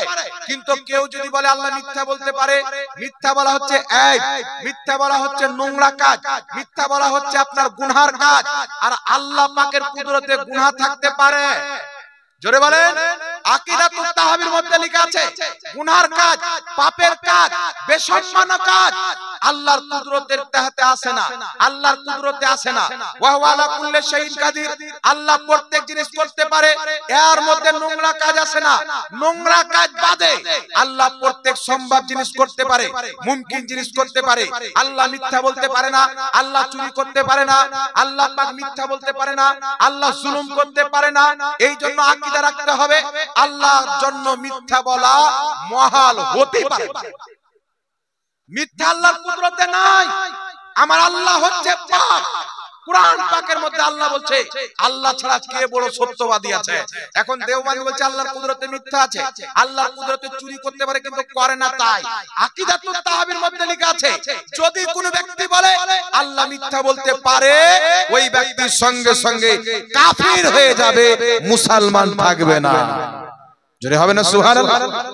দেখেন আল্লাহর কি তাওহীদ নিজের কিতাবের মধ্যে দেওবন্দি গুরু লিখতেছে। শুধু তাই নয়, মুসলমান আরেকটি 4 নাম্বার কিতাব লেখা হলো বারাহিনে কাতিয়া, লেখকের নাম হচ্ছে খলিল আহমদ আম্বেঠি, দেওবন্দি তাবলীগী জামাতের গুরু। সেই কিতাবে 122 পৃষ্ঠার মধ্যে লিখতেছে নবীর জ্ঞান চাইতে শয়তানের জ্ঞান বেশি, এটা কোরআন দ্বারা প্রমাণিত। কিন্তু নবীর জ্ঞান বেশি এর কোনো দলিল নাই। সুতরাং শয়তানের জ্ঞান বেশি এটা মানা ঈমান, আর নবীর জ্ঞান বেশি এটা মানা হচ্ছে মুশরিক, শিরক। নাউজুবিল্লাহ। আচ্ছা আপনারা বলেন তো শয়তানের জ্ঞান বেশি না নবীর জ্ঞান বেশি? নবীর জ্ঞান বেশি না? যারা বলেছেন নবীর জ্ঞান চাইতে শয়তানের জ্ঞান বেশি, এরা মুসলমান? এরা মুসলমান থাকতে পারে? এইগুলো কিতাব ইংরেজদের পয়সা নিয়ে আলে হাদিস দেওবন্দিরা লিখে মার্কেটে যখন ছাপালো, পুরো ভারতের মাটিতে আগুন লেগে গেল। আল্লাহর তাওহীদ, নবী পাকের তাওহীদ, ফেরেশতাদের তাওহীদ, আল্লাহর ব্যাপারে মিথ্যাকে সম্ভব মানা হচ্ছিল, নবীর জ্ঞানকে পশু পাখির সাথে তুলনা দেওয়া হচ্ছিল, উম্মতের আমলকে নবীর চাইতে বাড়িয়ে দেওয়া হচ্ছিল।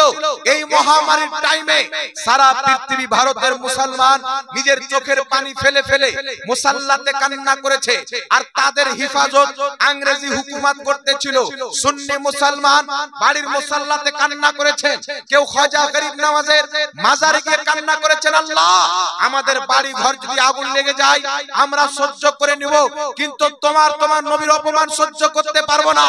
আল্লাহ যদি আমাদের জীবন চলে যায়, আমাদের সন্তান কুরবান হয়ে যায়, আমরা সহ্য করে নিব, কিন্তু এই জমিনের মাটিতে আল্লাহর তাওহীদ করা হবে, নবীর অপমান করা হবে, এটা মুসলমান সহ্য করতে পারে না।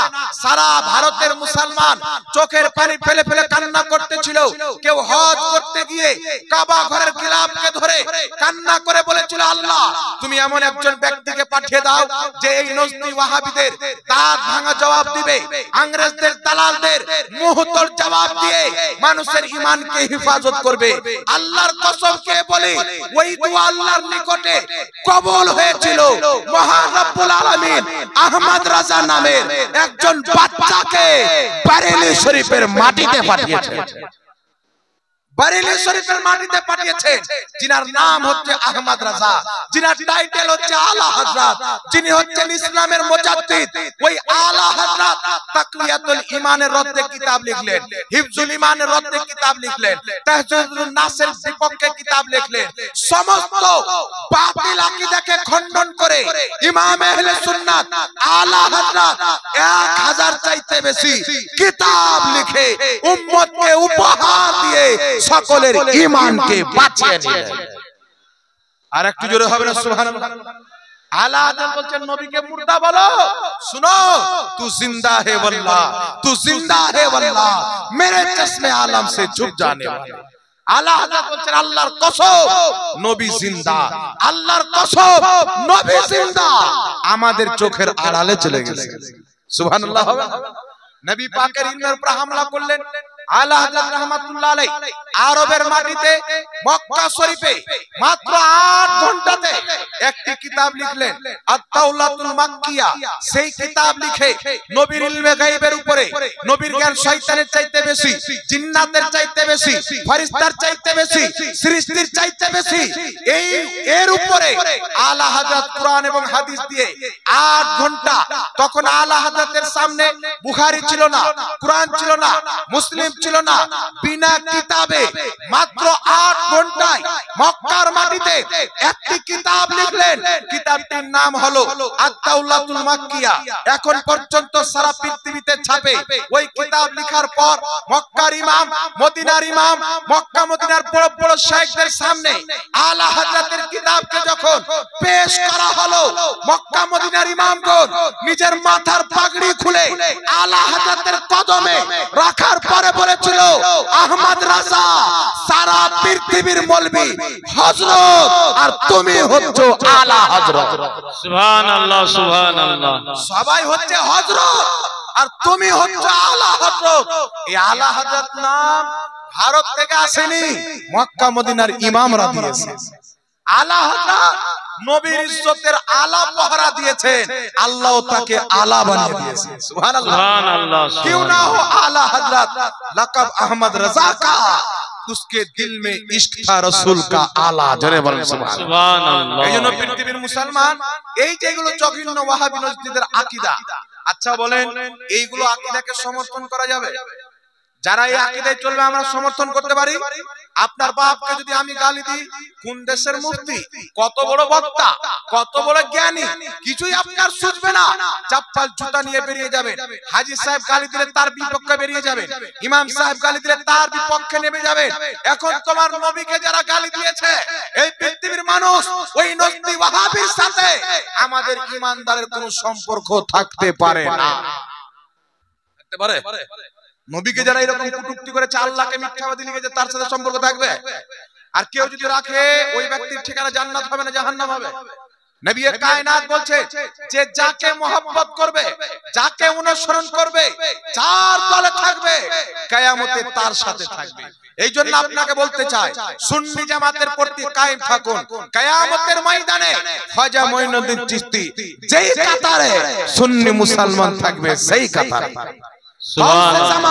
আব্দুল কাদের জিলানী গৌসে আজম যেই কাতারে সুন্নি জামাত থাকবে, সেই কাতারে আলা হযরত যেই কাতারে সুন্নি জামাত থাকবে, সেই কাতারে ইয়াজিদের কাতারে ওয়াহাবি থাকবে, হুসেনের কাতারে সুন্নি জামাত থাকবে। সুবহানাল্লাহ সুবহানাল্লাহ। এইজন্য পৃথিবীর মুসলমান এইগুলো আকীদা দেখলে, লাস্ট একটি আকীদা বলি, তারপরে আপনাকে বলবো রাসূলের মুহাব্বত কতটা গুরুত্বপূর্ণ। এইগুলো ব্রেনের উপরে বসে রাখে। আমাদের মানুষ কি মনে করে, একজন ওয়াহাবি যদি বেটা নিয়ে চলে আসে, বিটির বিয়ে দিতে হবে। বেটা কি করে? চাকরি করে, বিনা জানাতে বিটির বিয়ে দিবে। তাকে যদি মৌলভী সাহেব নিষেধ করেন, তারাও তো নামাজ পড়ে। তো ইয়াজিদও তো নামাজ পড়তো, আর ইয়াজিদ তো ওর জামানার বাদশা ছিল, খেলাফতের চেয়ারে বসেছিল। ইয়াজিদ যদি আপনার বাড়ি বেটি নিতে আসে, দিবেন? এই কথা বলেন, দিবে? আমাদের মৌলভী বলতে বলতে থকে যায়, কিন্তু আপনারা সম্পর্ক করেন। শুনেন আমার আল্লাহ আমার নবী কি বলেছেন। রাসূল পাক সাল্লাল্লাহু আলাইহি সাল্লাম সাহাবাকে জিজ্ঞাসা করছেন, ইসলামের মধ্যে সবচাইতে উত্তম আমল কি? সহিহ সিত্তার হাদিস শোনাচ্ছি, সহিহ হাদিস। সবচাইতে উত্তম আমল কি? একজন সাহাবী এসে বলছেন, ইয়া রাসূলুল্লাহ, নামাজ, রোজা, যাকাত। বলছেন না। ইসলামের উত্তম আমল কি বলো? আরেকজন সাহাবী বলছেন, হুজুর জিহাদ। নবী বলছেন না। আল্লাহর নবী বলছেন, ইসলামের সবচাইতে উত্তম ইবাদত আমল হলো তুমি দুশমনি করো তো আল্লাহ আল্লাহ রাসূলের জন্য, আর দোস্তি করো তো আল্লাহ আল্লাহ রাসূলের জন্য। কাউকে দুশমন রাখো, কাউকে ঘৃণা করো, কাউরির সাথে দুশমনি করো তো আল্লাহর জন্য, আল্লাহর নবীর জন্য। আর বন্ধুত্ব করো তো আল্লাহর জন্য, আল্লাহর নবীর জন্য। একটু জোরে হবে না সুবহানাল্লাহ? সুবহানাল্লাহ। এটা ঈমানের পর, শুধু ঈমানের পর নয়, ইসলামের 5টি ভিটের মধ্যে সবচাইতে প্রথম ভিট হচ্ছে ঈমান। ঈমান থাকলে নামাজ রোজা হজ যাকাত, ঈমান নাই তো নামাজ রোজা হজ যাকাত আপনার জন্য নয়। এই ঈমানের একটি অঙ্গ হচ্ছে আল্লাহর জন্য, আল্লাহ রাসূলের জন্য মুহাব্বত করা আর তার জন্য দুশমনি করা। এইজন্য পৃথিবীর মুসলমান সাহাবায়ে কেরাম কি করেছেন জানেন? হযরতে আবু উবাইদা বিন জাররা জিদ্দর ময়দানে গিয়েছেন। তিনার বাপের নাম জাররা, তিনার নাম আবু উবাইদা। আবু উবাইদা কলমা পড়ে সাহাবী হয়ে গেছেন, মুসলমান হয়ে গেছেন। আর জাররা কলমা পড়েনি, কাফিরের পক্ষে এসেছে। জিহাদ চলতে আছে, যুদ্ধ চলতে আছে। জাররা ওই জামানার অনেক শক্তিশালী ব্যক্তি ছিল। এই একটু গুরুত্বপূর্ণ ধ্যান দিয়ে শুনেন, এদিক ওদিক লক্ষ্য করিয়েন না। ঈমান আকীদার কথা হচ্ছে, আপনি যদি কবরে ঈমান নিয়ে যেতে পারেন আপনি কামিয়াব। আর নামাজ পড়লেন, রোজা রাখলেন, বস্তাতে ঈমানটাই থাকলো না, কাজে লাগবে কিছু? সব বেকার হয়ে যাবে। শুনেন, সাহাবীদের মহব্বত শুনেন। আবু উবাইদা নবীর পক্ষে, জাররা তিনার বাপ নবীর বিপক্ষে এসেছে। জিদ্দর ময়দানে লড়াই চালু হয়েছে। জাররা কি করছে? বড় বড় সাহাবীকে হত্যা করছে। জাররা ওই জামানার 20 জন, 20 জন, 30 জন, 40 জন এক জাররার সামনে তলোয়ার চালিয়ে পারত না। এত শক্তিশালী আর তলোয়ার চালানোর দিক থেকে খুব মাহির। হযরতে আবু উবাইদা দেখছেন তিনার বাপ বড় বড় সাহাবীকে শহীদ করে দেয়। দৌড় দিয়ে নবীর কাছে গেছেন, ইয়া রাসূলুল্লাহ, আমার বাপ এসেছে কাফিরদের পক্ষে, সাহাবীকে শহীদ করে দেয়। আপনি যদি অনুমতি দেন, তাহলে আমি আমার বাপের সামনে মোকাবিলাতে যাব। আল্লাহর নবী বলছেন, না, তুমি তোমার বাপের সামনে যেও না। যদি তুমি তোমার বাবার সামনে যাও, হয়তো তুমি শহীদ হবে, নচেত তোমার বাপ মরবে। মুনাফিকরা গুজব ছড়াবে, কাফিররা গুজব ছড়াবে, মুহাম্মদ এমন একটি দিন নিয়ে এসে বাপ বেটাতে মারামারি করায়। আল্লাহর নবী নিষেধ করে দিলেন। আবু উবাইদা গিয়েছেন, যুদ্ধ চলতে আছে। কিছুক্ষণ পর তাকিয়ে দেখছেন তিনার বাপ বড় বড় সাহাবীকে শহীদ করে দেয়। হযরতে আবু উবাইদা সহ্য না করতে পেরে ঝাঁপিয়ে বাপের সামনে মোকাবিলায় পড়ে যায়। এমন একটি তলোয়ারের ওয়ার করে তিনার বাপের গর্দানকে মেরে জমিনে ফেলে দেয়। বাপকে হত্যা করার পর হযরতে আবু উবাইদা নিজের ঘুটনা জমিনে ফেলে চিৎকার মেরে কান্না করতেছে। সাহাবী বলছেন, আবু উবাইদা কেন কান্না করছো? বাপকে মেরেছো তাই? হযরতে আবু উবাইদা বলছেন, না, বাপকে মারার জন্য নয়, আল্লাহর নবী নিষেধ করেছিলেন বাপের সামনে যেতে। আমি এসে বাপকে হত্যা করেছি, নবীর কথা রাখতে পারিনি, তাই কান্না করছি। কারণ নবী যদি নারাজ হয়ে যায়, আমার খোদা নারাজ হয়ে যায়। সুবহানাল্লাহ। রাসূল যদি নারাজ হয়ে যায়, আমার খোদা নারাজ হয়ে যাবে। সাহাবী বলছেন, আবু উবাইদা চলো নবীর দরবারে।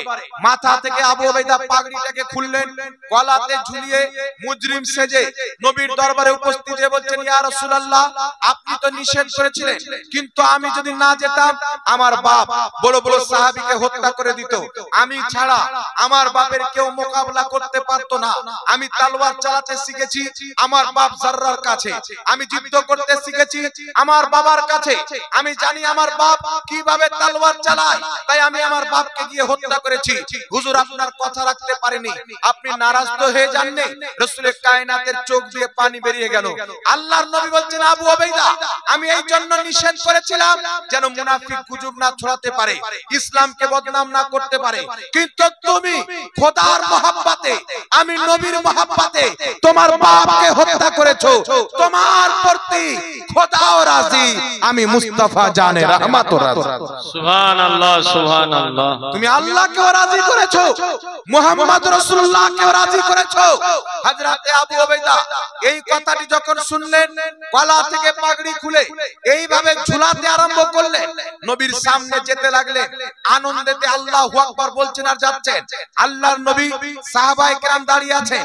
রাসূলের পাক সাহাবাকে লক্ষ্য করে বলছেন, এ আমার সাহাবী, তোমরা যদি জান্নাতি দেখতে চাও, আবু উবাইদাকে দেখো, সে খোদা এবং রাসূলের মহব্বতে নিজের বাপকে হত্যা করেছে।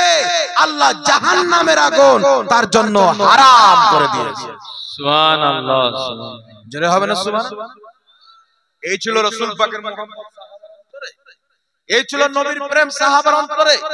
আজকে মানুষ গোলমাল চলছে, গোলমাল চলছে। তার বাড়ি এসে জামাই বলছে, নবী বড় ভাইয়ের মতো, নবীকে নূর বলা যাবে না, নবী গায়েব জানতো না, নবীর জন্মদিনে খুশি হওয়া যাবে না। শয়তান যে বাক্যগুলো বকে সেই বাক্য এসে আপনার বাড়িতে বলছে, কিন্তু বাধ্য হয়ে তাকে চা খাওয়াতে হচ্ছে, মুরগা খাওয়াতে হচ্ছে, বিটি দিয়ে রেখেছে, বেটা দিয়ে রেখেছে। শুনেন মুসলমান, ইসলামের মূল ভিত হলো এমন কি যে স্বয়ং আল্লাহ তাবারক ওয়া তাআলা ইবলিসকে বিতাড়িত করে শয়তান ও মারদুদ কাফির ঘোষণা করে নিজের দরবার থেকে তাড়িয়ে আল্লাহ পাক একটা শিক্ষা दिएছেন, जो नबी का नहीं वो खुदा का नहीं, जो खुदा का नहीं वो किसी का नहीं। सुभान अल्लाह सुभान अल्लाह। যে নবীর হবে না ও খোদার হতে পারে, আর যে খোদার হতে পারবে না ও আমাদের হতে পারে। একটা বাক্য মানুষ মনে করে হুজুর নামাজ পড়ে। শুনেন, 1450 বছর পূর্বে আল্লাহর নবী সাল্লাল্লাহু আলাইহি সাল্লাম ভবিষ্যৎবাণী করে গেছে যে একটা বাতিল ফিরকা যারা বের হবে, যারা জান্নাতি ফিরকা হবে, তাদের চাইতে বেশি নামাজ পড়বে, রোজা বেশি রাখবে, হজ বেশি করবে, যাকাত বেশি দিবে, কুরআন বেশি সুন্দর করে তেলাওয়াত করবে, কিন্তু ইসলামের সাথে তাদের কোনো সম্পর্ক থাকবে না। কুরআন তারা পড়বে কিন্তু কুরআনের মিনিং উল্টো বের করে জাতিকে গোমরাহ করবে। রাসূল পাক বলছেন, এমনি যখন তোমরা সময় দেখবে যেটা সব চাইতে বড় জামাত হবে, ওই জামাতের তামানকে ধরে নেবে। আজ পর্যন্ত পৃথিবীর মাটিতে সব চাইতে বড় জামাত হচ্ছে সুন্নি জামাত। সারা পৃথিবীতে সব চাইতে বেশি হচ্ছে আহলে সুন্নাত ওয়াল জামাত, সুন্নি জামাতের।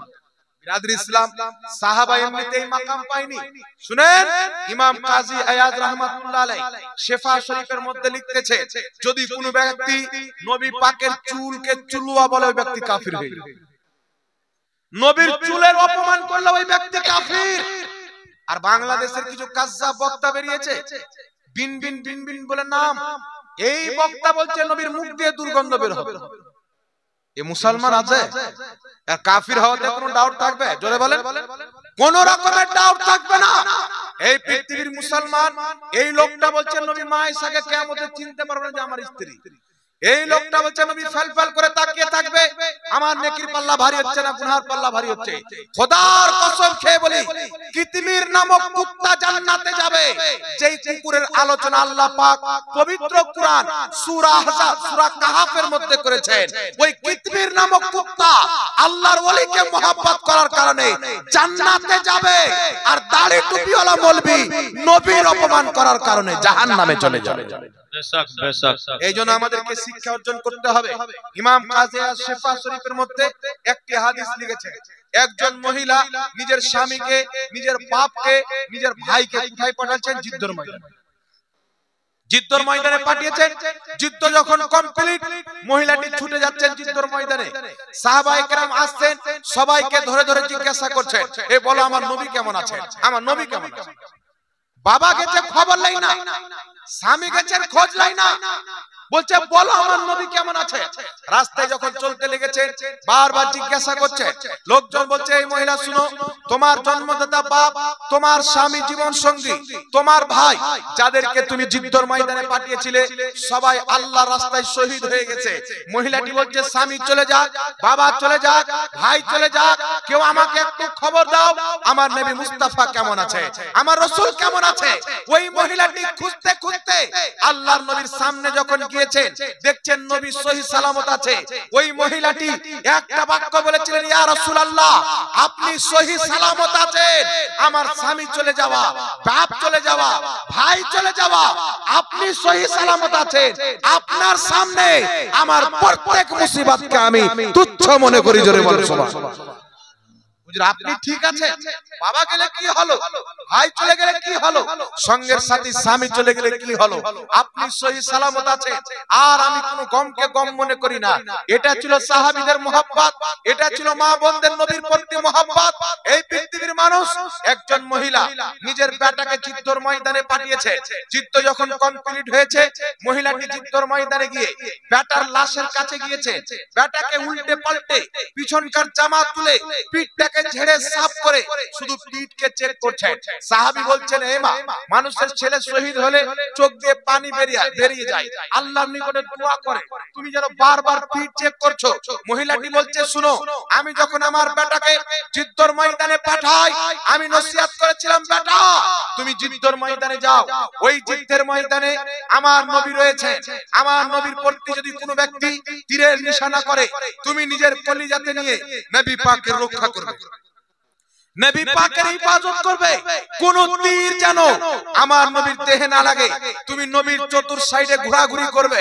আর শুনো, যদি একটাও তীর তোমার পিঠে লেগে যায় আমি মা মনে করব তুমি যুদ্ধ থেকে পালিয়ে আসতেছিলে, আমি আমার দুধের ঋণ মাফ করব না।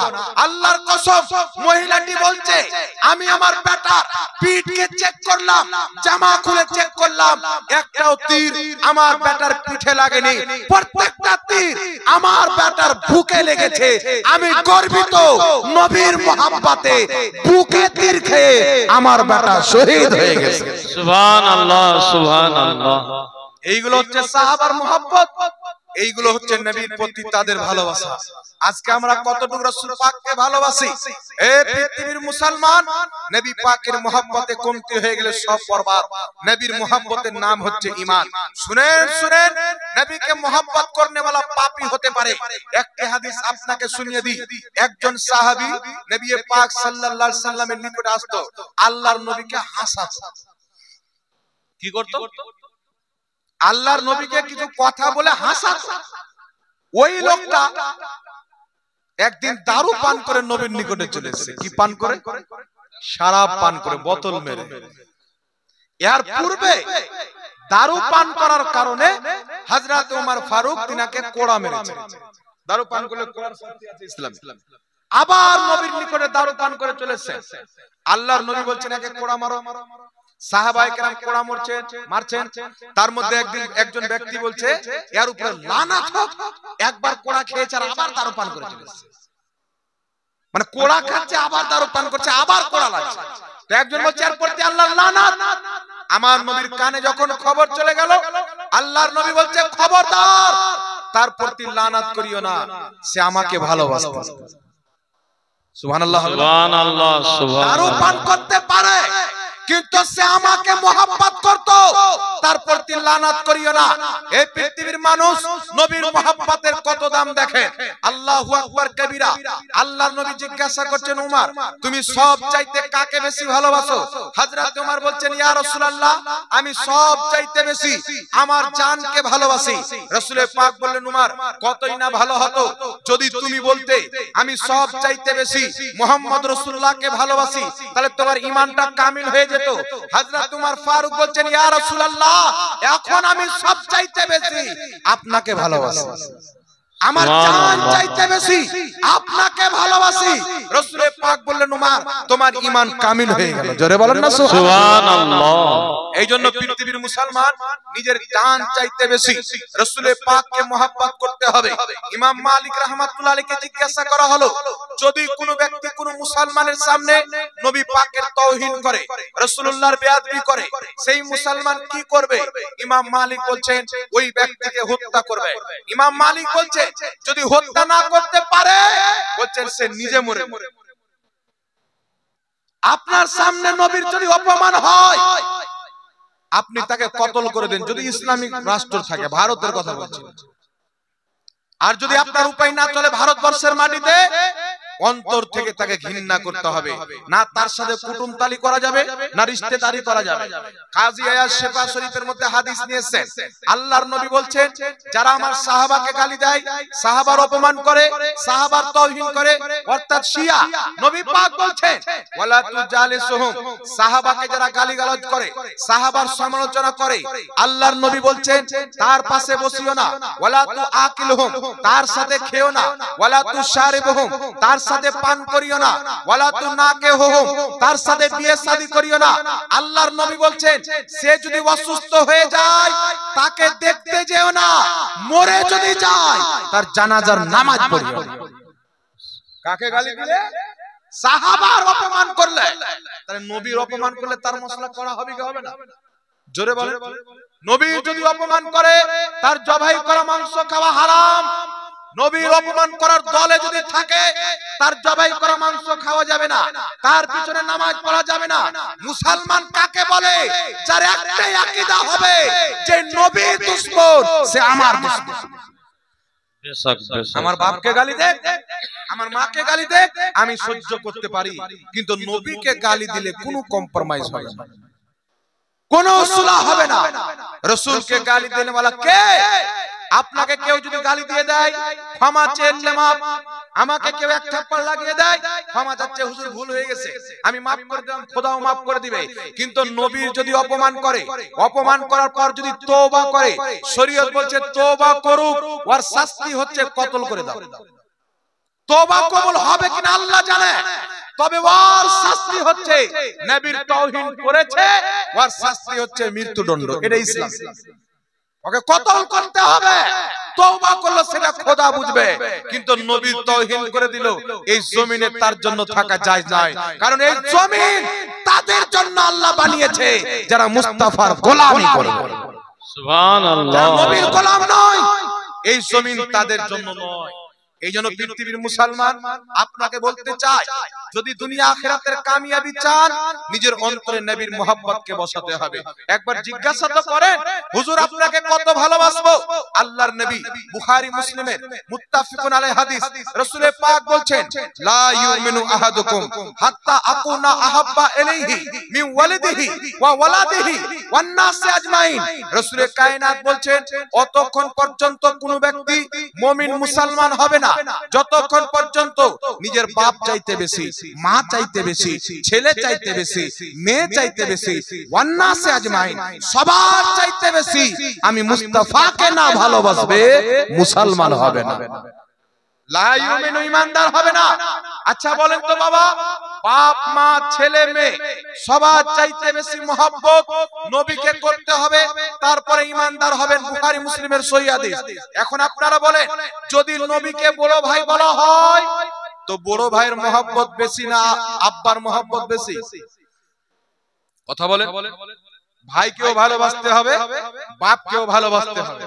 তো ভাইয়ের ভালোবাসাটা বেশি ফজিলত রাখে না বাপের ভালোবাসা বেশি ফজিলত রাখে? ভাইয়ের চাইতে বাপের ভালোবাসা, ঠিক না ঠিক জোরে বলেন? ভাইয়ের চাইতে বাপের ভালোবাসা বেশি, আর ওই বাপ চাইতে বেশি নবীকে ভালোবাসে। প্রত্যেক নবী চাইতে বেশি, প্রত্যেক ফেরেশতা চাইতে বেশি, প্রত্যেক সাহাবা চাইতে বেশি নবীকে ভালোবাসতে হবে। এক কথা, আল্লাহর পরে সবার চাইতে বেশি রাসূলকে মহব্বত করতে হবে। এখন যারা বলে নবীর সম্মান বড় ভাইয়ের মতো করতে হবে, এটা নবীর তাওহীন কি তাওহীন নয়? বুখারীর হাদিসের খেলাফ, মুসলিমের হাদিসের খেলাফ। এই জন্য পৃথিবীর মুসলমান এই যেগুলো নোংরা আকীদা ওয়াহাবী দেওবন্দীদের বয়ান করলাম, আহলে হাদিসদের, এই সমস্ত নোংরা আকীদার চাকনা চুর করেছেন বরেলির আলা হযরত ইমাম আহলে সুন্নাত আলা হযরত। যখন ওয়াহাবী নবীকে বড় ভাই বলল, আলা হযরত উত্তরে বলেছিলেন, সবসে আওলা ও আলা हमारा नबी, सबसे पाला वाला हमारा नबी, सारे ऊंचों में ऊंचा, समझिए जिसे है उस ऊंचे से ऊंचा हमारा नबी। आला हजरत বলেন সব চাইতে বড় আমাদের নবী, সৃষ্টির সবচেয়ে বড়। আলা হযরত বলেন সব উঁচুর চাইতে উঁচু আমাদের নবী। আপনার নজরে যদি কেউ থাকে এই লোকটা সবচেয়ে সম্মানিত, আলা হযরত বলেন আমার নবী তার চাইতে বেশি সম্মানিত। সুবহানাল্লাহ, সুবহানাল্লাহ। আলা হযরত বলেন আল্লাহকে মিথ্যাবাদী বলো, सारे सच्चों में सच्चा समझिए जिसे है उस सच्चे से सच्चा हमारा नबी। তুমি যাকে সব চাইতে বড় সত্যবাদী দুনিয়াতে মনে করো, তার চাইতেও বড় সত্যবাদী মুহাম্মদ রাসূলুল্লাহ। আলা হযরত বলেন सारे अच्छों में अच्छा समझिए जिसे है उस अच्छे से अच्छा हमारा नबी। যাকে তোমার নজর সব চাইতে ভালো মনে করে, তার চাইতেও ভালো মুহাম্মদ রাসূলুল্লাহ। সুবহানাল্লাহ। এমনি আলা হযরতকে আমরা মানি না যে আমার নবীর গুণগান করবে, আমরা তার গুণগান করব। সুবহানাল্লাহ। বাবা, এটা দুনিয়ার একটা তরিকা, একটা নিয়ম। যদি কোনো ব্যক্তি আপনার বাপকে গালি দেয়, আপনি তাকে গালি দিবেন। কেউ যদি আপনার বাবার প্রশংসা করে, আপনি তার প্রশংসা করবেন। তো আমরা সব নবীর দরবারের গোলাম। এখন তো কিছু জাহিল মৌলবি বেরিয়েছে মার্কেটে, বলছে নবীর গোলাম বলা যাবে না। ও বেটা তো খ্রিস্টানের গোলাম, আমেরিকার ফান্ডিং খায়। তো খ্রিস্টানের গোলাম পাগলা কুকুর কি নবীর গোলাম নিজেকে বলবে? বলবে? হাকিম আল মুস্তাদরাকের মধ্যে হাদিস, হযরত উমর ফারুক সাহাবীর মাহফিলে বলছেন আমি নবীর গোলাম। সুবহানাল্লাহ। হযরত উমর ফারুক বলছেন নবীর গোলাম। আর বাংলাদেশে কিছু তার কাটা আবর্জনা নোংরা মৌলবি বেরিয়েছে, এ বেটা বলছে নবীর গোলাম বলা যাবে না। আরে তুই খ্রিস্টানের বাচ্চা, তুই নবীর গোলাম কেন বলবি? যারা ইহুদির গোলাম, খ্রিস্টানের গোলাম, তারা নবীর গোলাম বলবে না। যারা সুন্নি মুসলমান, নবীকে জান চাইতে বেশি ভালোবাসে, তারাই নিজেকে নবী মুস্তাফার গোলাম বলে। এই জন্য নিজের বেটা হবে গোলাম মুস্তাফা নাম রাখে, নিজের ভাইপো হবে, ভাতিজা হবে গোলাম রাসূল নাম রাখে, গোলাম আহমদ নাম রাখে, গোলাম মুস্তাফা নাম রাখে। এই নামই জানো কিয়ামতে পরিচয় হয়ে যায়। আপনার বেটা ইংরেজদের গোলামি করে নয়, দুনিয়া থেকে হাসরের ময়দানে মুস্তাফার গোলামি করে এসেছে। হযরত উমর ফারুক নিজেকে বলছেন আমি নবীর গোলাম। সুবহানাল্লাহ। আর কিছু জাহিল নোংরা আবর্জনা বাংলাদেশে, এই শয়তান একবার পেশাব করেছিল, তো ওর পেশাবে অনেক ডিম তৈরি হয়েছে, আর ওই ডিমের মধ্যে কিছু বাচ্চা তৈরি হয়েছে, আর ওটাকে টেরাকে বুঝে আর অন্যান্য শয়তান নিয়ে আসছিল, আর বাংলাদেশে এসে টেরাক উল্টে যায়, ওই ডিম থেকে শয়তান মৌলবি বেরিয়ে যায়। যত শয়তান মৌলবি বলছে আল্লাহর নবী সাল্লাল্লাহু আলাইহি সাল্লাম ভুল করেছে, ওর মা বাপ ওকে জন্ম দিয়েই ভুল করেছে। এখন আমি বললে কিছু লোক বলে হে জাহাঙ্গীর মৌলবীর ভাষা খারাপ, তো তোর মৌলবীর নবীর ব্যাপারে ভাষা খারাপ করলো, তোর পেটে লাগলো না? তোমার আর আমার তফাৎ হচ্ছে তুমি তোমার মৌলবীর কলমা পড়েছো, আমি মুহাম্মদ রাসূলুল্লাহর কলমা পড়েছি। তোমার মৌলবী যখন নবীকে গালি দেয় আমি তার দাঁতে তালা লাগাই, আর আমি যখন তোমার মৌলবীকে বলি তোমার ব্যথা লাগে। তার আমার নবীকে বলে আমাকে ব্যথা লাগে, আর আমি নবীর দুশমনকে বলি তো ওয়াহাবি কিছু লোকের ব্যথা লাগে। কমেন্টে এসে বলছে অমুক, ওর মাকে অমুক, ওর বোনকে অমুক ফোন করে আমাকে গালি দিচ্ছে। এটাও তো ভাগ্যের ব্যাপার। কিয়ামতে বলবো আল্লাহ তোমার নবীর ইজ্জতের পাহারা দিতে গিয়ে দুশমনদের গালি খেয়েছি। এটাও না জানা কথা বুঝতে পারছেন কি বলেন না বাবা? হ্যাঁ, দুনিয়াতে কিছু কবুল হোক বা না হোক, রাসূল পাকের পক্ষে একটা চুল পরিমাণে কোন কর্ম করেন ওটাই কবুল হয়ে যাবে। সব আল্লাহ কবুল না করতে পারে, নবীর মোহাব্বত কবুল করবে না এইরকম কোন হাদিস, কোন ইতিহাস পৃথিবীর কোন আলোর কোন তারিখের কিতাবে লিপিবদ্ধ নয়। এইজন্য আপনাকে বলতে চাই বাবা, দুশমনের রাসূল আমাদের দুশমন। যেগুলো বাক্য বললাম আবু জেহেল, উতবা, শাইবা পর্যন্ত বলতে পারে যে নবীর মতন জ্ঞান পশু পাখি জীব জন্তুর আছে। এরকম গুস্তাখি কোন কাফির করেছে? জোরে বলেন করেছে? এই জন্য আলা হযরত আজ থেকে প্রায় 100-150 বছর পূর্বে এদের আকীদাগুলি নিয়ে আরবে গেলেন। কোন কোন আকীদা? আল্লাহ মিথ্যা বলতে পারে, নবীর পরে নবী আসতে পারে, নবীর মতন জ্ঞান প্রত্যেক জানোয়ার পাগল বাচ্চাকে আছে, নবীর জ্ঞান চাইতে শয়তানের জ্ঞান বেশি। এই চারটি আকীদা আলা হযরত আরবে নিয়ে গেলেন, আরবের মৌলবীর সামনে পেশ করলেন। আরবের 33 জন ইমাম, বড় বড় আল্লাহর ওলি, লাখ লাখ হাদিসের হাফেজ, তারা এই আকীদাকে সামনে রেখে ফতোয়া দিলেন। কি ফতোয়া দিলেন?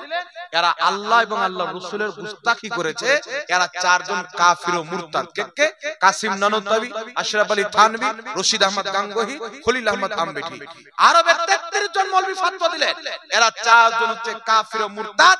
এদের আকীদাকে জানার পর যারা এদেরকে মুসলমান মনে করে চলবে তারাও কাফির হয়ে যাবে। মনে রাখবেন ইসলামের উসুল, মুমিনকে মুমিন বলা, কাফিরকে কাফির বলা, এটা ঈমান।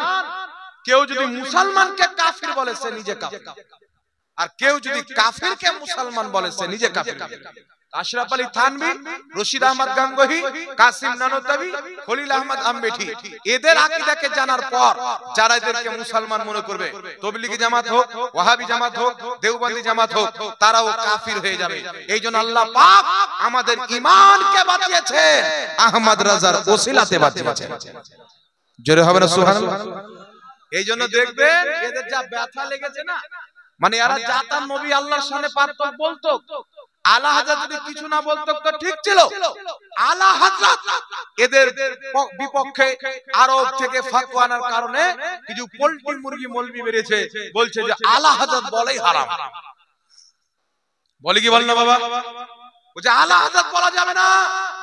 একজন আহলে হাদিস ফোন করেছে, ফোন করার পরে বলছে আলা মানে সবচেয়ে উঁচু, আলা হযরত মানে বড় হযরত। বলা যাবে না। তো আমি ওকে বললাম কেন বলা যাবে না? আল্লাহ তো আল্লাহ। তো আমি তো আল্লাহ তো মুসলমানকে কোরআন পাকে আল্লাহ বলেছে, আল্লাহ তো মুসা নবীকে কোরআন পাকে আল্লাহ বলেছে। পাগলা কোথাকার, আমরা যে আলা হযরতকে আলা হযরত বলি, আলা হযরতের জামানায় যত আলিম ওলামা ছিলেন তার মধ্যে সবচাইতে বড় তাকি বলে আলা হযরত। এ টেনে নিয়ে যাচ্ছে আল্লাহর কাছে। তো তোমরা তোমাদের বাপ ইবনে তাইমিয়াকে আহলে হাদিস বলে শাইখুল ইসলাম। আচ্ছা বলেন তো শাইখুল ইসলাম ইবনে তাইমিয়া না নবী? জোরে বলেন। আমরা যদি বলি শাইখুল ইসলাম, ইসলামের শেখ, তো ইসলামের শেখ তো নবী। তো তোমরা তোমাদের বাপ ইবনে তাইমিয়াকে শাইখুল ইসলাম কেন বলো? নাকি বলে? আশরাফ আলী থানভীকে দেওবন্দি বলে হাকিমুল উম্মাত, উম্মতের হাকিম। উম্মতের হাকিম কে? নবী না? জোরে বলেন। তো আমরাও তো বলতে পারি আশরাফ আলী থানভীকে হাকিমুল উম্মত বলা হারাম, কিন্তু তোমাদের বাপ দাদার কিতাবে লেখা। কথা বুঝতে পারছেন? আচ্ছা বলেন তো বাবা, এই যে নাসিরউদ্দিন আলবানী বলে একটা লোক, তার মত হচ্ছে 1999, একবারে ইহুদিদের জন্মা বেটা ছিল। এ নাসিরউদ্দিন আলবানী যেই সহিহ হাদিসকে বলেছে জাল, আহলে হাদিসদের নিকটে ওটাই জাল হাদিস। দেখবেন আহলে হাদিসরা বলে আমরা সহিহ হাদিস মানি, বলে কি বললাম বাবা? আমরা সহিহ আকীদা মেনে চলি, আমরা সহিহ হাদিস ছাড়া কিছু মানি না। তো ওরা নবীর সহিহ হাদিস মানে না, ওরা বলে যে আমরা সহিহ হাদিস মানি, এর মানে আলবানী যেগুলোকে সহিহ বলেছে ওইগুলোকে মানে, নবীর সহিহ হাদিস নয়। আলবানী সহিহ হাদিসকে মানে, আর সুন্নি মুসলমান নবীর সহিহ হাদিসকে মানে। আর জোরে হবে না সুবহানাল্লাহ? এরা যখনই বলবে আমরা সহিহ হাদিস মানি, এটা মনে করিয়েন না যে নবীর সহিহ হাদিস মানে। আলবানী যেটাকে সহিহ বলেছে অন্ধভাবে বিশ্বাস করে এটাই সহিহ, আর আলবানী সহিহকে জয়ীফ বলেছে ওটাকে জয়ীফ মনে করে। তারা আলবানীর সহিহ হাদিস মানে, আমরা ইমাম বুখারীর সহিহ হাদিস মানি। সুবহানাল্লাহ বলেন। ইমাম মুসলিমের সহিহ হাদিস মানি।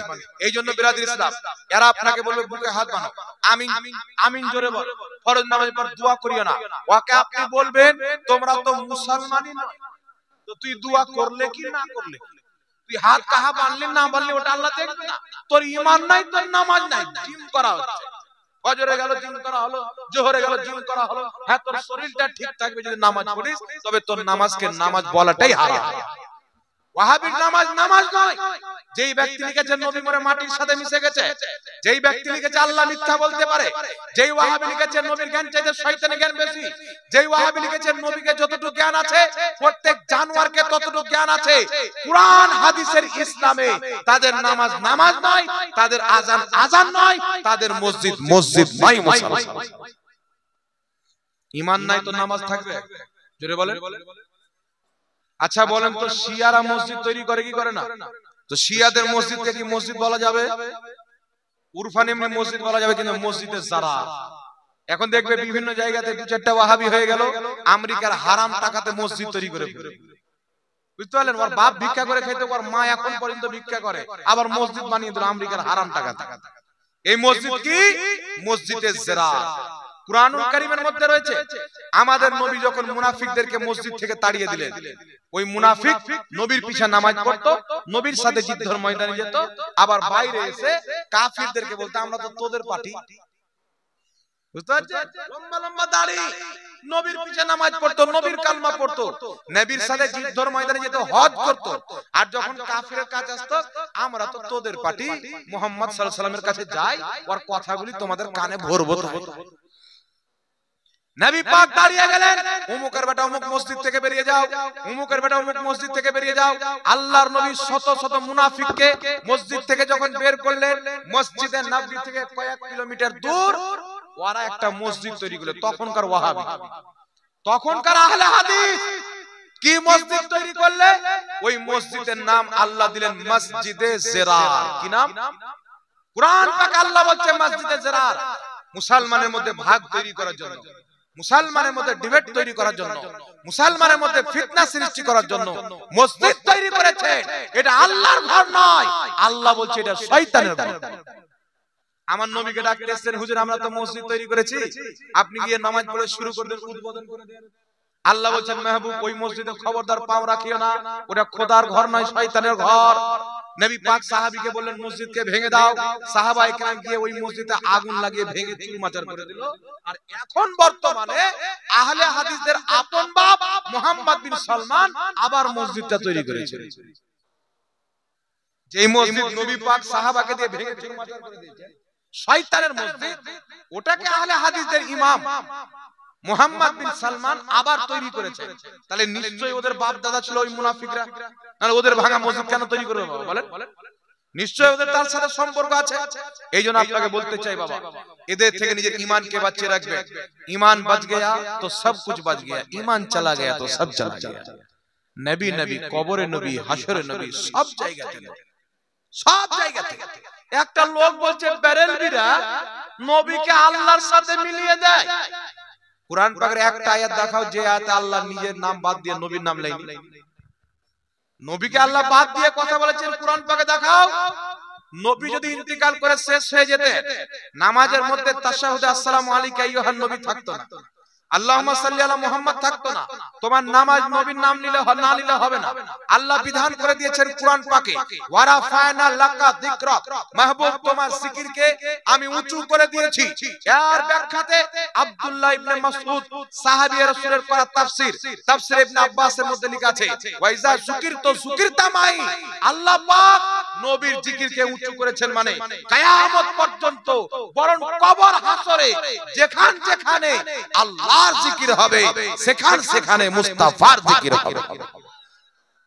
আযান দেখেন, কুরআন দেখেন, নামাজ দেখেন, হজ দেখেন, যাকাত দেখেন, যেখানে যাবে আল্লাহর পরে নবীর নাম পাবে। সুবহানাল্লাহ হবে। জান্নাতের গেটে, আরশের গেটে, জান্নাতের খিড়কিতে, জান্নাতের জানলা দরজাতে, জান্নাতের গাছ পাতা লতাতে আল্লাহর পর মুহাম্মদ রাসূলুল্লাহর নাম লেখা আছে। যারা বলেন সুবহানাল্লাহ। আল্লাহ তৌফিক দান করুন। এইজন্য মা চাইতে বেশি, বাপ চাইতে বেশি রাসূলকে সবার উপরে রাখেন, আল্লাহর পর সবার উপরে নবী পাককে রাখেন, অন্তরে জায়গা রাখেন। আর যারা আল্লাহ আল্লাহর নবীর অপমান তৌহিন করে তাদেরকে ঘৃণা করেন। আপনি যদি কামিয়াব হতে চান তাদেরকে ঘৃণা করেন, আর যারা আল্লাহ আল্লাহর রাসূলকে মহব্বত করে তাদেরকে আপনি মহব্বত করেন। কারণ নবী বলেছে ইসলামের সর্বশ্রেষ্ঠ আমল হচ্ছে মহব্বত করো তো আল্লাহ আল্লাহর রাসূলের জন্য, আর দুশমনি করো তো আল্লাহ আল্লাহর রাসূলের জন্য। লোকজন বলতে যায় হুজুর তারাও তো নামাজ পড়ে, আমি যেইগুলো আকীদা বয়ান করলাম, বলেন বাবা এই আকীদা সহ্য করার? জোরে বলেন। এই যে নবীর জ্ঞানকে এরকম বলে, আল্লাহকে মিথ্যাবাদী বলে, এগুলো আকীদা সহ্য করার? তারা লিখছেন নামাজের মধ্যে যদি গরু ছাগলের স্মরণ চলে আসে, জিনার স্মরণ চলে আসে, নামাজ হয়ে যাবে। নামাজ পড়ছেন আর স্বপ্নতে দেখছেন, মনে মনে দেখছেন একটা মহিলাকে নিয়ে আমি পার্কে চলে গেছি, নাউজুবিল্লাহ। নামাজ পড়ছেন দেখছেন যে আমি গরু চড়াচ্ছি, নামাজ পড়ছেন দেখছেন আমি গাধার উপরে বসে কোথাও যাচ্ছি, এইগুলো স্মরণ আসলে নামাজ হয়ে যাবে। নবীর স্মরণ আসলে শিরক হবে, নামাজ হবে। কে লিখছে? দেওবন্দি আহলে হাদিস দুই গ্রুপের ইমাম ইসমাইল দেহলভী নিজের কিতাব সিরাতে মুস্তাকিম 148 পৃষ্ঠা। এই জন্য আপনাকে বলতে চাই এদের আকীদা খারাপ, এরা কোশ্চিন কালেও মুসলমান নয়। তাই আমার আপনার নবী 1450 বছর পূর্বে বলেছে মুসলমান নামে 73টি ফিরকা হবে, কুল্লুহুম ফিন্নার, সবাই জাহান্নামে যাবে, ইল্লা মিল্লাতান ওয়াহিদা, একটি দল জান্নাতে যাবে, মা'আনা আলিহি ওয়া সাহাবী, যে আমার সাহাবীর দলে থাকবে, যে দলটির নাম হলো আহলে সুন্নাত ওয়াল জামাত, যার শর্ট নাম হলো সুন্নি জামাত। জোরে হবে না সুবহানাল্লাহ? সুবহানাল্লাহ। আল্লাহ পাক কবুল করুক। এই জন্য নিজেকে আশিকে রাসূল বলে পরিচয় দিবেন। আশিকে রাসূল কাকে বলে একটু লক্ষ্য করে শুনেন বাবা। কিছু লোক বলেন নামাজ পড়ে না আশিকে রাসূল, তো ওই সাহাবী তো দারু পান করত, উনি কি করে আশিকে রাসূল হলেন? কথা বলেন। মহব্বত আলাদা জিনিস। খালি একজন নামাজি যে নবীকে ভালোবাসে তাই নয়। যদি আপনার পাশে গ্রামে কেউ নবীকে গালি দেয়, নামাজি গুলো পরে যাবে, বেনামাজিটি আগে যাবে। কিছু দারুখোর আছে, ও বেটা দারু খেতেও আগে, আবার নবীকে গালি দেবে, লাঠি নিয়ে বের হবে আগে। তো ওর মধ্যেও নবীর ইশক আছে। কথা বুঝতে পারছেন কি পারেন না? এই যে সাহাবী দারু পান করে চলেছেন, বলেছেন কোড়া মারো। একজন সাহাবী বলছেন যে একবার কোড়া লেগেছে, আবার দারু পান করে চলেছে, এরপর আল্লাহ লানাত। নবী পাক বলেছেন খবরদার তাকে লানাত দিও না, সে আমাকে মহব্বত করত। সুবহানাল্লাহ বলেন। সুবহানাল্লাহ। দারু খানে ওয়ালা নবীকে মহব্বত করতে পারে, তাহলে পাপী হতে পারে, গুনহগার হতে পারে, আমল কমজোর হতে পারে, কিন্তু আমাদের সিনা মুস্তাফার মোহাব্বতের মদিনা আছে। সুবহানাল্লাহ। আল্লাহ পাক বুঝার তৌফিক দান করুন। একবার জোরে জোরে দুরূদ শরীফ পাঠ করুন। আল্লাহুম্মা সাল্লি আলা সাইয়্যিদিনা মাওলানা মুহাম্মদ ওয়ালা আলি সাইয়্যিদিনা মাওলানা মুহাম্মদ সাল্লাল্লাহু আলা মুহাম্মাদিন সাল্লাল্লাহু আলা मोहम्मद हरदम जबान से निकालो पाक नबी मोहम्मद हरदम जबान से निकालो सफियाना मोहम्मद সাল্লাল্লাহু তাআলা আলাইহি ওয়াসাল্লাম। ইসলাম যেমন আমাদের নবী সাল্লাল্লাহু আলাইহি সাল্লাম ওনার আমরা কলমা পড়েছি, তেমন প্রত্যেক নবীর নবুয়তকে মানা আমাদের জন্য আইনে ইসলাম, ঈমান। প্রত্যেক নবীর সম্মান ইজ্জত করতে হবে। যে কোন নবীর কেউ বেয়াদবি করুক ওই ব্যক্তি কাফির হয়ে যাবে। আহলে হাদিসদের সবচাইতে বড় গুরু মুহাম্মদ বিন আব্দুল ওয়াহাব নজদি। আল্লাহর নবী একদিন দোয়া করছেন, মিশকাতুল মাসাবি কিতাবুল ফিতানের মধ্যে হাদিস। আল্লাহর নবী দোয়া করছেন, আল্লাহ তুমি শাম দেশে বরকত নাজিল করো, ইয়ামান দেশে বরকত নাজিল করো। তো নজদের কিছু সাহাবী আছে যার নাম বর্তমানে রিয়াজ। ওয়াহাবি হুকুমত দেখছেন যে নজদের ব্যাপারে আল্লাহর নবী অনেক বাদ দোয়া করেছেন, তো নামটা চেঞ্জ করে রিয়াজ রেখে দিই। ওই মক্কা মদিনার চাইতে বড় শহর, সম্মানিত শহর পৃথিবীতে কিছু আছে?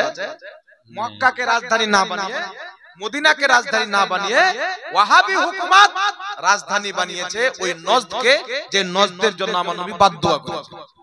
তাহলে এরা নবীর পক্ষের লোক না বিপক্ষের লোক? আপনারই চিন্তা করুন। এদের যতদিন হুকুমত আসেনি, সুন্নিদের হুকুমত ছিল। মক্কা মদিনাতে কিয়াম হতো, ফরজ নামাজের পর দোয়া হতো, মিলাদ হতো, কাবা ঘর মদিনার মিনারগুলোতে বড় বড় পতাকা উত্তোলন হতো 12 রবিউল আউয়াল, যখন বড় বড় ইমাম মুহাদ্দিসরা মক্কা মদিনায় থাকতো। আর এখন তো সব খ্রিস্টানের দালাল জাহিল, এই মহিলার মতন ঘুমটাওয়ালা মৌলবি। এ দেখবেন ইউটিউবে কিছু এরকম মৌলবি বেরিয়েছে, ওর দাড়ি যদি না থাকে তো যুবকরা মনে করবে খাতরা আইটেম আছে।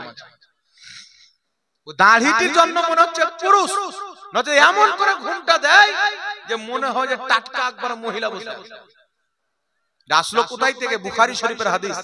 হযরতে আনাস জুমার দিন মানুষের দিকে তাকালেন, দেখছেন অনেক সাহাবী মাথাতে ঘুমটা দিয়েছেন, চাদর। হযরতে আনাস বলছে, তোমাদেরকে দেখে খাইবারের ইহুদিদের মতো লাগছে। খাইবারের একটা যুদ্ধ হয়েছিল না, ইসলাম আর দুশমন বিপক্ষে। ওই যুদ্ধের ময়দানে হযরতে আনাস বলছে, যতগুলো ইহুদি ইসলামের বিপক্ষে লড়াই করতে এসেছিল সকলের মাথায় ঘুমটা ছিল। এইজন্য মাথায় যেগুলো মৌলবি ঘুমটা দেয় না, এরা যে জন্ম হয়েছে তো ইহুদির পানিতে জন্ম হয়েছে। এইজন্য ইহুদিদের থেকে নিজের ঈমানকে বাঁচিয়ে রাখবেন। এরা মিষ্টি মিষ্টি ভাষায়, আল্লাহর নবী বলেছেন কিয়ামতের পূর্বে এমন ফিরকা বের হবে, তাদের কথা খুব মিষ্টি হবে, সাহির খুব সুন্দর কথা বলবে, কিন্তু ইসলামের সাথে তাদের কোনো মিল সম্পর্ক থাকবে না। এদের থেকে ঈমানকে বাঁচাইতে হবে। আল্লাহ পাক সকলকে আশিকে রাসূল বানাক। এই মাসলাটা বলে দিই, আশিকে রাসূল। আশিকে রাসূল কাকে বলে? বর্তমানে ওয়াহাবিদের কিছু বক্তা বেরিয়েছে, বলছে আমি যদি বলি যে আমি তোমার বোনকে ইশক করি, লাগবে কি লাগবে না? জি, কেউ মায়ের জন্য ইশক শব্দ, বোনের জন্য ইশক শব্দ ব্যবহার করতে পারে না।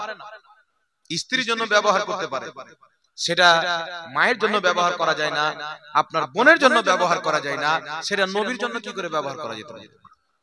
আচ্ছা বলেন তো, যেই মৌলবি বলছে ওর মাকে গিয়ে যদি বলেন আমি আপনাকে ভালোবাসি, মারবে কি মারবে না? ওর বোনকে গিয়ে যদি বলেন একটা ফুল দেবেন, বলবেন I love you, I love you, ওয়াহাবি মৌলবীর বোন, লাগবে কি লাগবে না কথাটা? তো ভালোবাসা শব্দটা এটাও কোন কোন ক্ষেত্রে কওরির জন্য ব্যবহার করলে জুতা খেতে হয়, আবার কওরির জন্য ব্যবহার করলে নেকি পাওয়া যায়। আমি আমার মাকে ভালোবাসি, নেকি পাওয়া গেল কি গেল না? আমি আমার বাপকে ভালোবাসি, আর ভুল করে যদি কেউ বলে দেয় এই ছোলা তোর বোনকে ভালোবাসি, চামড়ার জুতা খুলে লাল করে। ওইভাবে ইশক শব্দ কাকে বলে শুনেন, মোহাব্বত। মোহাব্বত যখন নিজের ইন্তেহাকে পার করে দেয়, যেমন একটা নৌকাতে চেপে আছেন, যখন সমুদ্র পার করবে তো কিনারা আসবে, তো মোহাব্বত যখন নিজের শেষ মঞ্জিলকে পার করে তখন মোহাব্বতেরই নাম হয়ে যায় ইশক। কথা বুঝতে পেরেছেন? মোহাব্বত যখন ভালোবাসতে বাসতে বাসতে বাসতে এত ভালোবাসতে বাসতে ওর মোহাব্বতের যখন পার হয়ে যায়, মোহাব্বতের একটা সীমা থাকে, ওই সীমা যখন পার হয়ে যায় তখন মোহাব্বতের নাম ইশক হয়ে যায়। আমরা নবীকে এত ভালোবাসি যে মোহাব্বতের সীমা পার হয়ে নবীর সাথে আমাদের ইশক হয়ে গেছে। জোরে বল সুবহানাল্লাহ। মোহাব্বত চাইতে বেশি ভালো, এই জন্য আশিকে রাসূল বলা হয়। কথা বুঝতে পেরেছেন? বাদল মৌলবী কিছু বেরিয়েছে, এই মৌলবীগুলোর কোনো কাজ নাই, খালি সমাজকে গোমরা করো। এক জায়গার খবর পেলাম, একটা মেয়ে শাবে বারাতের রোজা রেখে, তো ওর মাকে চাপ্পা দিতে, মোবাইল গুগলে ঘুমটাওয়ালা শয়তানের বক্তব্য শুনে, যে ইহুদির, আর এর বক্তব্য শুনে মাকে মেরে মেরে ঝাড়ু দিয়ে পিটিয়ে রোজা ছাড়ায়। এই রোজা রাখলে তুই জাহান্নামে, 12-17 ওর মাকে পিটিয়ে রোজা ছাড়ায়। ওর মা আমার কাছে এসেছে, হুজুর এরকম এরকম ব্যাপার, তোমার বেটাকে ডাক। ওর বেটাকে ডাকলাম, তুমি কোথায় পেলে? তো আহলে হাদিস মৌলবীর বক্তব্য শোনাল। তো আমি বললাম যে আহলে হাদিস মৌলবী বক্তব্য দিচ্ছে, আহলে হাদিসের একটা কিতাব খুললাম, ফাতাওয়া আহলে হাদিস। কি নাম? ফাতাওয়া আহলে হাদিস, প্রথম খণ্ডের মধ্যে লিপিবদ্ধ। আহলে হাদিসের গুরু আব্দুল্লাহ রুপড়ি সেই নিজের কিতাবের মধ্যে লিখছে, শাবে বারাত কা রোজা রাখনা আফজাল হ্যায়, শাবে বারাতের রোজা রাখা অতি উত্তম কাজ। জোরে বলেন না সুবহানাল্লাহ। সুবহানাল্লাহ। মৌলবী লিখছে অতি উত্তম কাজ কিতাবের মধ্যে। আজ ওয়াহাবি বলছে রোজা রাখলে জাহান্নামে যাবে, তো ওদের বাপ যে জাহান্নামী, ওদের বড় ইমাম জাহান্নামী। আর বড় ইমাম যদি জাহান্নামে যেত, মুক্তাদি কোথায় যাবে বাবা? তো কোন লামাযহাবী শাবে বারাতের ব্যাপারে বলবেন যে আমাদের মুফতি জাহাঙ্গীরের সাথে বসো, ওর পায়জামা আগে থেকে কালো আর পিছে থেকে নীল হয়ে যাবে, কিন্তু বসবে। সব হিজড়া চুরি পড়ে আছে, কে বাংলাদেশে চ্যালেঞ্জ করছে, কে কোথায় গিয়ে চ্যালেঞ্জ করছে। একবার মায়ের দুধ পান করে থাকলে ভারতবর্ষের মাটি বাঙালে বসো, বসো আমাদের সাথে, পুরো উলঙ্গা করে জাতিকে দেখিয়ে দেবো আহলে হাদিসের ইসলামের সাথে কোনো সম্পর্ক নাই। এরা যতদিন আমেরিকার ফান্ডিং চলবে, উল্টা পুল্টা ফতোয়া দিয়ে মানুষকে গুমরা করবে। চটি চটি বাংলা বই লেখে, হাদিস তো লিখেছে, কোরআন তো লিখেছে, ওই ব্যাখ্যা করেছে যেই ব্যাখ্যা 1450 বছরের কোন আলিম নতুন নতুন ব্যাখ্যা করে মানুষের হাতে ঝুলিয়ে মানুষের ঈমানকে পথভ্রষ্ট করছে। মাস্টারকে দিয়ে দিল, পড়ে মনে করছে এটাই ইসলাম। ডাক্তারকে দিয়ে দিল, পড়ে মনে করছে এটাই ইসলাম। স্টুডেন্টকে দিয়ে দিল, পড়ে মনে করছে এটাই ইসলাম। অনেক লোক নিজের ঈমানকে হারিয়ে দিচ্ছে, আর বলছে কি এমন একটা দিন আসবে সুন্নি থাকবে না, সব ওয়াহাবি রে। ডায়লগ, এমন একটা দিন আসবে সুন্নি থাকবে না, ওয়াহাবি হয়ে যাবে। তো হবে, তো কেন হবে? কিয়ামত, রাসূল পাক বলেন যতদিন একটা মুসলমান থাকবে ততদিন কিয়ামত আসবে। একটা মুসলমান থাকলে কিয়ামত হবে না। এই জমিনে যতদিন একটা সুন্নি থাকবে কিয়ামত হবে না। কারণ কিয়ামত মুসলমানের উপরে হবে না, কাফিরের উপরে হবে। কেউ ওয়াহাবি কাফির হবে, কেউ দেওবন্দি কাফির হবে, কেউ শিয়া কাফির হবে। যখন সুন্নি শেষ, তখন কিয়ামত আসবে।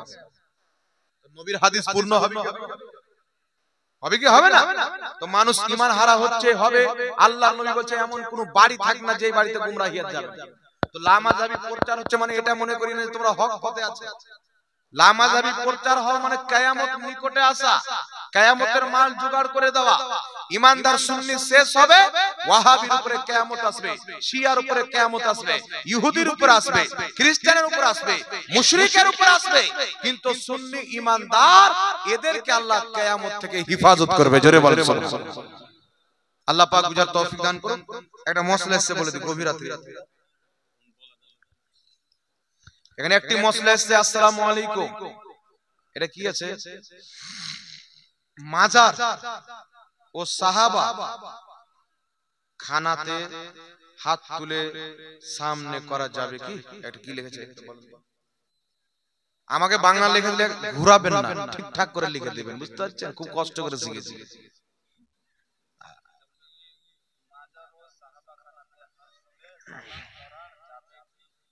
সালাম আছে, দুয়া আছে, তারপরে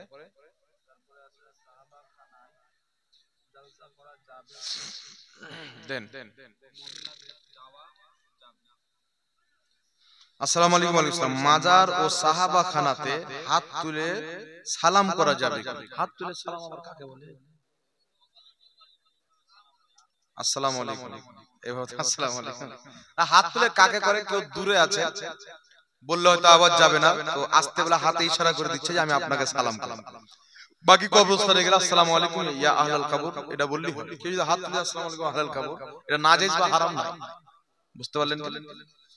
তারপরে লিখেছেন সাহাবা খানায় জালসা করা যাবে কিনা? জালসাতে কোরআন হাদিস আলোচনা করা হয়, সেই কোরআন হাদিস আলোচনা করে যতটুকু নেকি আল্লাহ দান করবে, যে শোনাবে যারা শুনবে বিরাট নেকি আছে। যেখানে আল্লাহ আল্লাহ রাসূলের আলোচনা হয় ওই জায়গাটা হচ্ছে জান্নাতের বাগান, রিয়াজুল জান্নাহ, জান্নাতের বাগান। ওখানে যারা বসবে তারা জান্নাতের বাগানে বসবে। কেউ যদি এখানে মারা যায় ও শহীদের দরজা পাবে, সহিহ হাদিস দ্বারা প্রমাণিত। ওই ব্যক্তি শহীদের দরজা পাবে, কারণ যেই ব্যক্তি জ্ঞানের সন্ধানে বের হয়, ইলমে দ্বীন শিখতে বের হয়, সে আল্লাহর রাস্তাতেই বের হয়। আর আল্লাহর রাস্তায় যেই ব্যক্তি মারা যায় ওই ব্যক্তিকে আল্লাহ শহীদের মর্যাদা দান করেন। এই জন্য কোন কবরস্থানের পাশে যদি জালসা করে অবশ্যই জায়েজ আছে, মাইয়াতের দোয়া খেরের জন্য, ইসালে সওয়াবের জন্য। এটা যারা জীবিত তারাও নেকি পাবে, আর মৃত্যু ব্যক্তি যারা কবর আছে তাদের জন্য দোয়া হবে, তারাও নেকি পাবে। আল্লাহর নবী বলছেন যখন কোন জীবিত ব্যক্তি মৃত্যু ব্যক্তির জন্য কিছু করে, যে কোনো নেকির সওয়াব। আহলে হাদিস বললা কোরআন খানি কলমা খানি করা যাবে না। আহলে হাদিসের সবচাইতে অরিজিনাল বাপ ইবনে তাইমিয়া নিজের কিতাব মাজমুআ ফাতাওয়ার 24তম খণ্ডের মধ্যে লিখছে, বাইরুত লেবাননের ছাপ, আমার কাছে কিতাবটি আছে, বাইরুত লেবানন থেকে ছাপ 24 খণ্ডের মধ্যে ইবনে তাইমিয়া আহলে হাদিসের গুরু লিখছে কলমা খানিও যায় আর কোরআন খানিও যায়। সুবহানাল্লাহ। কলমা খানি, কোরআন খানি, তাসবিহ, তাহলিল সব নেকি মুর্দাকে বকশে দিবেন, মুর্দার কবরে চলে যাবে। এই জন্য দোয়া হবে, কোরআন হাদিসের আলোচনা হবে, এই সমস্ত জিনিসের সওয়াব মুর্দার কবরে যাবে। নবী বলছেন জিবরিল আমিন জান্নাতি প্লেটে করে মুর্দার কবরে হাজির হবে। তোমার গ্রামবাসী, তোমার চাচা মাচা ভাই ভাতিজা আত্মীয় স্বজন পাড়া প্রতিবেশী দোয়া করেছে, কোরআন শরীফ তেলাওয়াত করে সওয়াবটা বকশেছে, দান করেছে, দুরূদ সালাম পড়ে ওর নেকিটা তোমার নামে বকশে দিয়েছে, আমি জিবরিল হাজির হয়ে গেছি, কবুল করে নাও। যেমন জীবিত ব্যক্তিকে একটা তোহফা যদি দেওয়া যায়, তাহলে সেই ব্যক্তি যেমন তোহফা পেয়ে খুশি হয়, মৃত্যু ব্যক্তি আপনার পাঠানো নেকি পেয়ে তেমন খুশি হয়। এই জন্য বাপ মা আত্মীয় স্বজন মারা গেলে কোরআন খানি কলমা খানি অবশ্যই করবেন। কোন ওয়াহাবি কথায় কর্ণপাত করবেন না, কারণ ওয়াহাবিদের জন্য এগুলো জায়েজ নয়, কারণ তারা মুসলমান নয়। কেউ যদি এক খতম কোরআন পড়ে আবু জেহেলের নামে সওয়াব বকশায় যাবে, যাবে যাওয়ার জন্য ইমান শর্ত ভাই। কেউ বলল আল্লাহ আমি 1000 টাকা দান করলাম আবু লাহাবের নামে, নেকি যাবে? ওর গোটা সম্পদ দান করলে যাবে না, আবু জেহেল কাফির। ওয়াহাবি লাহাবি আর তো মুসলমানই নয়, এর আগে কলমা খানি কোরআন খানি কিছু তো যাবে না। তো এদের যাবে না তো মনে করছে সুন্নিদের যাবে না, সুন্নিরা মুসলমান, এদের অবশ্যই যাবে। মুসলমান থাকলে যাবে। যেমন সাহাবায়ে কেরাম, সাদ বিন আবাদা নবীর কাছে আসলেন, আবু দাউদের সহিহ হাদিস, হুজুর আমার মা ইন্তেকাল করেছেন, আমি চাই মায়ের নামে কিছু সাদকা করব, কি সাদকা করলে ভালো হবে? নবী বলেন পানি সাদকা করো। হযরতে আবু উবাইদা নিজের মায়ের নামে একটা পানির কুয়া দান করে দিলেন, কূপ। বলেন হাদিহি লি উম্মে সাদ, এই কূপটা হচ্ছে সাদের মায়ের জন্য। মানুষ পানি পান করবে, সওয়াব তার মায়ের কবরে যাবে। তো পানি পান করার সওয়াব যাবে, আর খাওয়া দাওয়া সওয়াব যাবে না। ওয়াহাবি বলছে সাহাবা পানি পান করেছিলেন, তোমরা ভাত কেন খাওয়াও? আমি বললাম পানি যেই ট্রেনে কবরে যায় ওই ট্রেনে ভাত খাওয়ারও সওয়াব চলে যায়। আমরা পানি পান করার সওয়াব যাবে কিনা বলো, সহিহ হাদিস দ্বারা প্রমাণিত। পানি পান করা যাবে হুজুর, কিন্তু ভাত খাওয়ার সওয়াব কি করে যাবে? মানে পানি পান করার সওয়াব যেই গাড়িতে যাবে ওই গাড়িতে ভাত খাওয়ার সওয়াব যাবে। বুঝতে পারছেন? ইমাম জালালউদ্দিন সুয়ুতি, ইমাম ইবনে কুদামা, আহলে হাদিসের গুরু ইবনে তাইমিয়া, হাজারো ইমাম সবাই একমত যে কোরআন তেলাওয়াতের সওয়াব, তাসবিহ তাহলিলের সওয়াব, কলমা খানির সওয়াব, মানুষকে খাওয়া দাওয়ার সওয়াব, দান সাদকার সওয়াব, দুয়ার সওয়াব, এই সমস্ত জিনিস মুর্দার নামে বকশে দিলে মুর্দার কবরে যায়, যদি মুর্দা মুসলমান থাকে। ওয়াহাবি থাকলে যাবে না, তাবলীগী জামাত থাকলে যাবে না, দেওবন্দি থাকলে যাবে না, কারণ তারা আল্লাহর নবীকে গালি দিয়ে রেখেছে। আমি গালিগুলো শুনে দিলাম আপনাকে, এরা এইগুলো গালি দিয়ে রেখেছে, তাই এদের কবরে কেউ যদি গোটা হিন্দুস্তান দান করে দেয় তো কিছু যাবে না।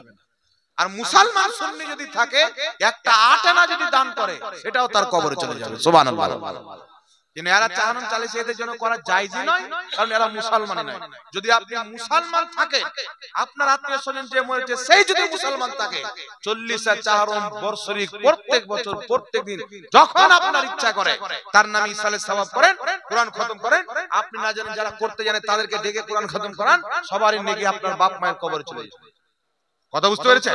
কিছু মৌলবি আছে, আমার বাপ মারা গেছে আমি কোরআন তেলাওয়াত করব, ভাড়া করা হুজুর নিয়ে সালাম কি? তো তোর বাপ মায়ের বিয়েটা কোন হুজুর পড়িয়েছিল? ও তো ভাড়া করেই ছিল। নাকি বলেন?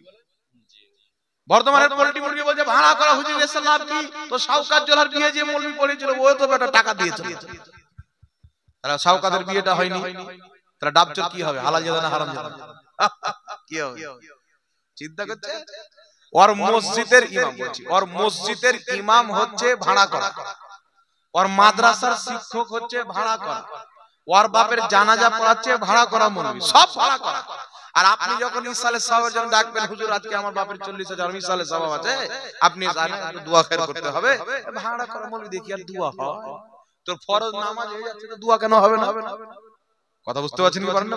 এগুলো সব চিটিংবাজ, মানুষকে বিভ্রান্তি করা, সমাজের মধ্যে দ্বন্দ্ব লাগা, ইহুদি খ্রিস্টানদের চক্রান্ত। এদের থেকে ঈমানকে বাঁচিয়ে রাখতে হবে। আর একটা বলছে মহিলারা কবরস্থানে যেতে পাবে কি পাবে না? মহিলারা জালসা যদি হয়, জালসা শোনার জন্য যেতে পারে, মেলা ঘোরার জন্য যাওয়া হারাম। মহিলাদের জন্য কবর জিয়ারত করা নিষিদ্ধ, কবর তারা জিয়ারত করতে যাবে না। কথা বুঝতে পারছেন?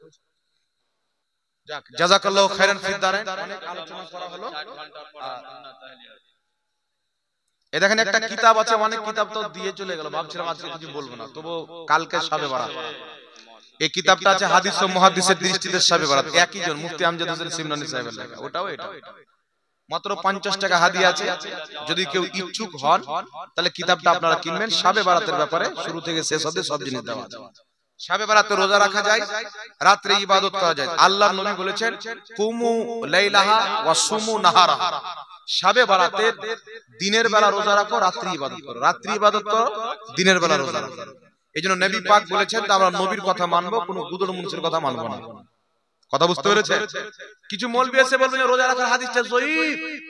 এই যুবক ভাই আপনাদেরকে শিখিয়ে দিচ্ছি, কোন মৌলবি এসে বলবে, ওয়াহাবিদের কোন লোক বলবে যে শবে বরাতে রোজা রাখার হাদিসটা যঈফ, আপনি বলবেন যে করা যাবে, যঈফ হাদিস তো আছে, করা যাবে না, তোর কাজ কি আছে? তুই তো ন্যাংটাবে, তো যঈফটাও না। কথা মনে হয় বুঝতে পারেন? একজন আপনাদের গ্রামের ইমাম সাহেবের একটা বাড়ি আছে, টালি দেওয়া বাড়ি, জায়গায় জায়গায় ফুটু আছে। তো বৃষ্টি হচ্ছে, ইমাম সাহেব বাপ মা স্ত্রী বেটা বেটিকে নিয়ে বসে আছে, হালকা হালকা বৃষ্টি পড়ছে আর ভিজছে। তো বাইরে একটা ন্যাংটা লোক যাচ্ছে, পরনে শুধু গামছা আছে, বাকি হুজুর আপনি মেয়ে ছেলের ওই ফটোটা দিয়ে দেন, ওই যে গোরস্থানে যেতে পাবে কি?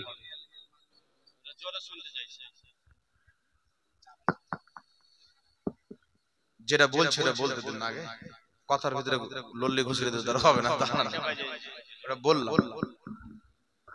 টাইম হয়ে গেছে, হ্যাঁ শেষ করে দিচ্ছি, অনেক টাইম হয়ে গেল। হ্যাঁ সেই রেখার টাইম হয়ে গেল। যাক, এই কথাটা বলে দিই, মহিলাদের বললাম তো, মহিলাদের কবর জিয়ারত করা জায়েজ নয়। মহিলাদের মাজার কবর জিয়ারত করতে যাওয়া, এটাকে পরবর্তী ফোকাহে কেরাম, পূর্বে নবী জামানায় জায়েজ ছিল, পরবর্তী ফোকাহে কেরাম এটাকে হারাম করে ফিতনার কারণে। কথা বুঝছেন? যেমন মসজিদে যাওয়া জায়েজ নাই, তেমন কবরে যাওয়া জায়েজ। কথা আমরা বুঝতে পেরেছেন পারেন? এইজন্য কোন মহিলা কবর যাবে না। হ্যাঁ, কবরের পাশে যদি জালসা ইসালে সাওয়াবে, জালসা শোনার নিয়তে যেতে হবে। কথা বুঝতে পেরেছেন? বাস লাস্ট কথাটা বলতে বলতে ছেড়ে দিয়েছিলাম যে ইমাম সাহেবের বাড়িতে জায়গায় জায়গায় ফুটু টালি আছে, বৃষ্টি পড়ছে, হালকা হালকা ভিজছে। একজন লোক বাড়ির সামনে যাচ্ছে, যে দাঁড়িয়ে গেছে, ওর পরনে গামছা বাঁধে কিছু নেই, ওর বাড়ি ঘর কিছু নেই, বাপেরও ঠিকানা নেই, মানে আধার কার্ডই নেই। এই লোকটা ইমাম সাহেবের বাড়ি দেখছে আর হাসে, হ্যাঁ ইমাম সাহেবের বাড়ি দেখো পানি পড়ছে, পানি পড়ছে। তো গ্রামের একজন মুরব্বী বাবজি যাচ্ছেন এই বাবজির মতো, তো বাবজিকে দাঁড় করিয়ে ওই লোকটা বলছে যে দেখেন ইমাম সাহেবের বাড়ি দেখেন, ফাটা বাড়ি, ভাঙা বাড়ি। তো বাবজি বলছে ইমাম সাহেবের ভাঙা হলেও তো একটা বাড়ি আছে, তোর তো ওটাও নেই, তোর রোডে ন্যাংটা দাঁড়িয়ে আছে, তোর তো বাপ মায়ের ঠিকানা। তো কেউ যদি বলে হাদিসটা যঈফ, বলে যঈফ হলো তো করার পক্ষে আমাদের কিছু আছে। আরে কম পক্ষে লোহার লাঠি নাই তো পাটকাঠির তো আছে, কিন্তু করা যাবে না, তোকে তো জাল নাই, ওয়াহাবি তুই তো ন্যাংটা দাঁড়িয়ে আছে।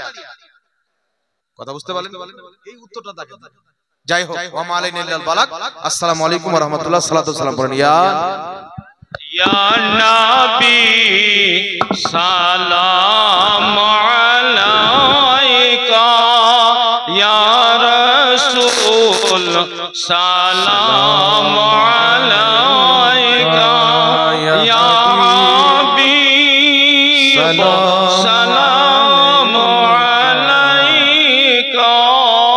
सलावतुल्लाह अलैका। ऐ नसीम कुए जाना जब मदीने से तू आना, बुए जुल्फियार लाना, दिल परी शाहे सुंघाना। या नबी सलाम अलैका, या रसूल सलाम का, या हबीब सलाम अलैका, सलावतुल्लाह अलैका। হাসরের কঠিন দিনে নবীজি রাখিয়েন আমাদেরকে স্মরণে, ডাকিয়েন উম্মতি বলে, রাখিয়েন চরণ তলে। ইয়া নবী सलाम अलैका, या रसूल सलाम अलैका, या हबीब सलाम अलैका, सलावत। अस्सलातु वस्सलामु अलैका या रसूल अल्लाह, अस्सलातु वस्सलामु अलैका या हबीब अल्लाह। बलगल उला बिकमालिही, कशफत दुजा बिजमालिही, हसनत जमीउ खिसालिही, सल्लु अलैहि व आलिही। अल्लाहुम्मा आमीन। अल्लाहुम्मा सल्लि अला सय्यिदिना व शफीअना नबियना हबीबना मुहम्मदिन बारिक व सल्लिम, सलातन व सलामन अलैका या रसूलल्लाह सल्लल्लाहु तआला अलैहि वसल्लम। या अल्लाह या रहमान या करीम या गफ्फार या रब्बुल आलमीन। আজকের এই পবিত্র মাহফিলে তোমার বান্দা বান্দিরা গভীর রাতে জেগে তোমার নবীর বাণী শ্রবণ করেছেন মাওলা আল্লাহ। সমস্ত হাজিরিনের জানা অজানা ছোট বড় গোপনীয় প্রকাশ্য সমস্ত গুনাহ খাতাকে আল্লাহ তুমি maaf করে দাও রব্বুল আলামিন। তুমি রহমান, তুমি গফফার। এই পবিত্র মাহফিল সাজাতে যারা অর্থ দিয়ে, বুদ্ধি দিয়ে, শ্রম দিয়ে সাজিয়েছেন মাওলা, সকলকে কিয়ামতের ময়দানে সুন্দর বদলা দান করো রব্বুল আলামিন। জানি না কার বাবা কার মা আত্মীয় স্বজন ইন্তেকাল করে অন্ধকার কবরে রয়েছেন মাওলা। সারা পৃথিবীর মুমিন মুমিনাত মুসলিম মুসলিমাতের কবরগুলিকে জান্নাতের বাগান বানিয়ে দাও আল্লাহ। সকলের রুজি রোজগারে, খেত খালিয়ানে, ব্যবসা বিজনেসে দিন দুগুনি রাত চৌগুনি তারাক্কি দান করো। পবিত্র শাবে বারাতের ওসিলায় আমাদের সকলের দোয়াকে কবুল করে নাও রব্বুল আলামিন। এখানে আলিম ওলামা উপস্থিত রয়েছেন মাওলা, তাদের রিজকে হালালে বরকত দান করো, তাদের ছেলে মেয়েকে ভালো শিক্ষায় সুশিক্ষিত করো রব্বুল আলামিন। তোমার দরবারে যারা হাত তুলে যে যে উদ্দেশ্য, যে নিয়তকে নিয়ে দোয়া করতেছেন মাওলা, সকলের জায়েজ তামান্নাকে তুমি পূর্ণ করে দাও। কেউ যদি অসুস্থ থাকে তাকে সুস্থতা দান করো, কেউ যদি বেঔলাদ থাকে নেক সন্তান দান করো, কেউ যদি বেরোজগার থাকে মাওলা হালাল রিজিক কামার তৌফিক দান করো। এই মাহফিল খানা তোমার পাক দরবারে নবীর ওসিলায় কবুল ও মঞ্জুর করে নাও।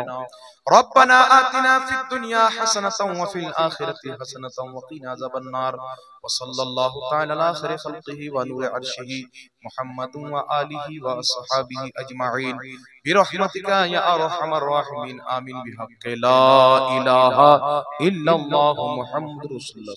السلام عليكم ورحمة الله.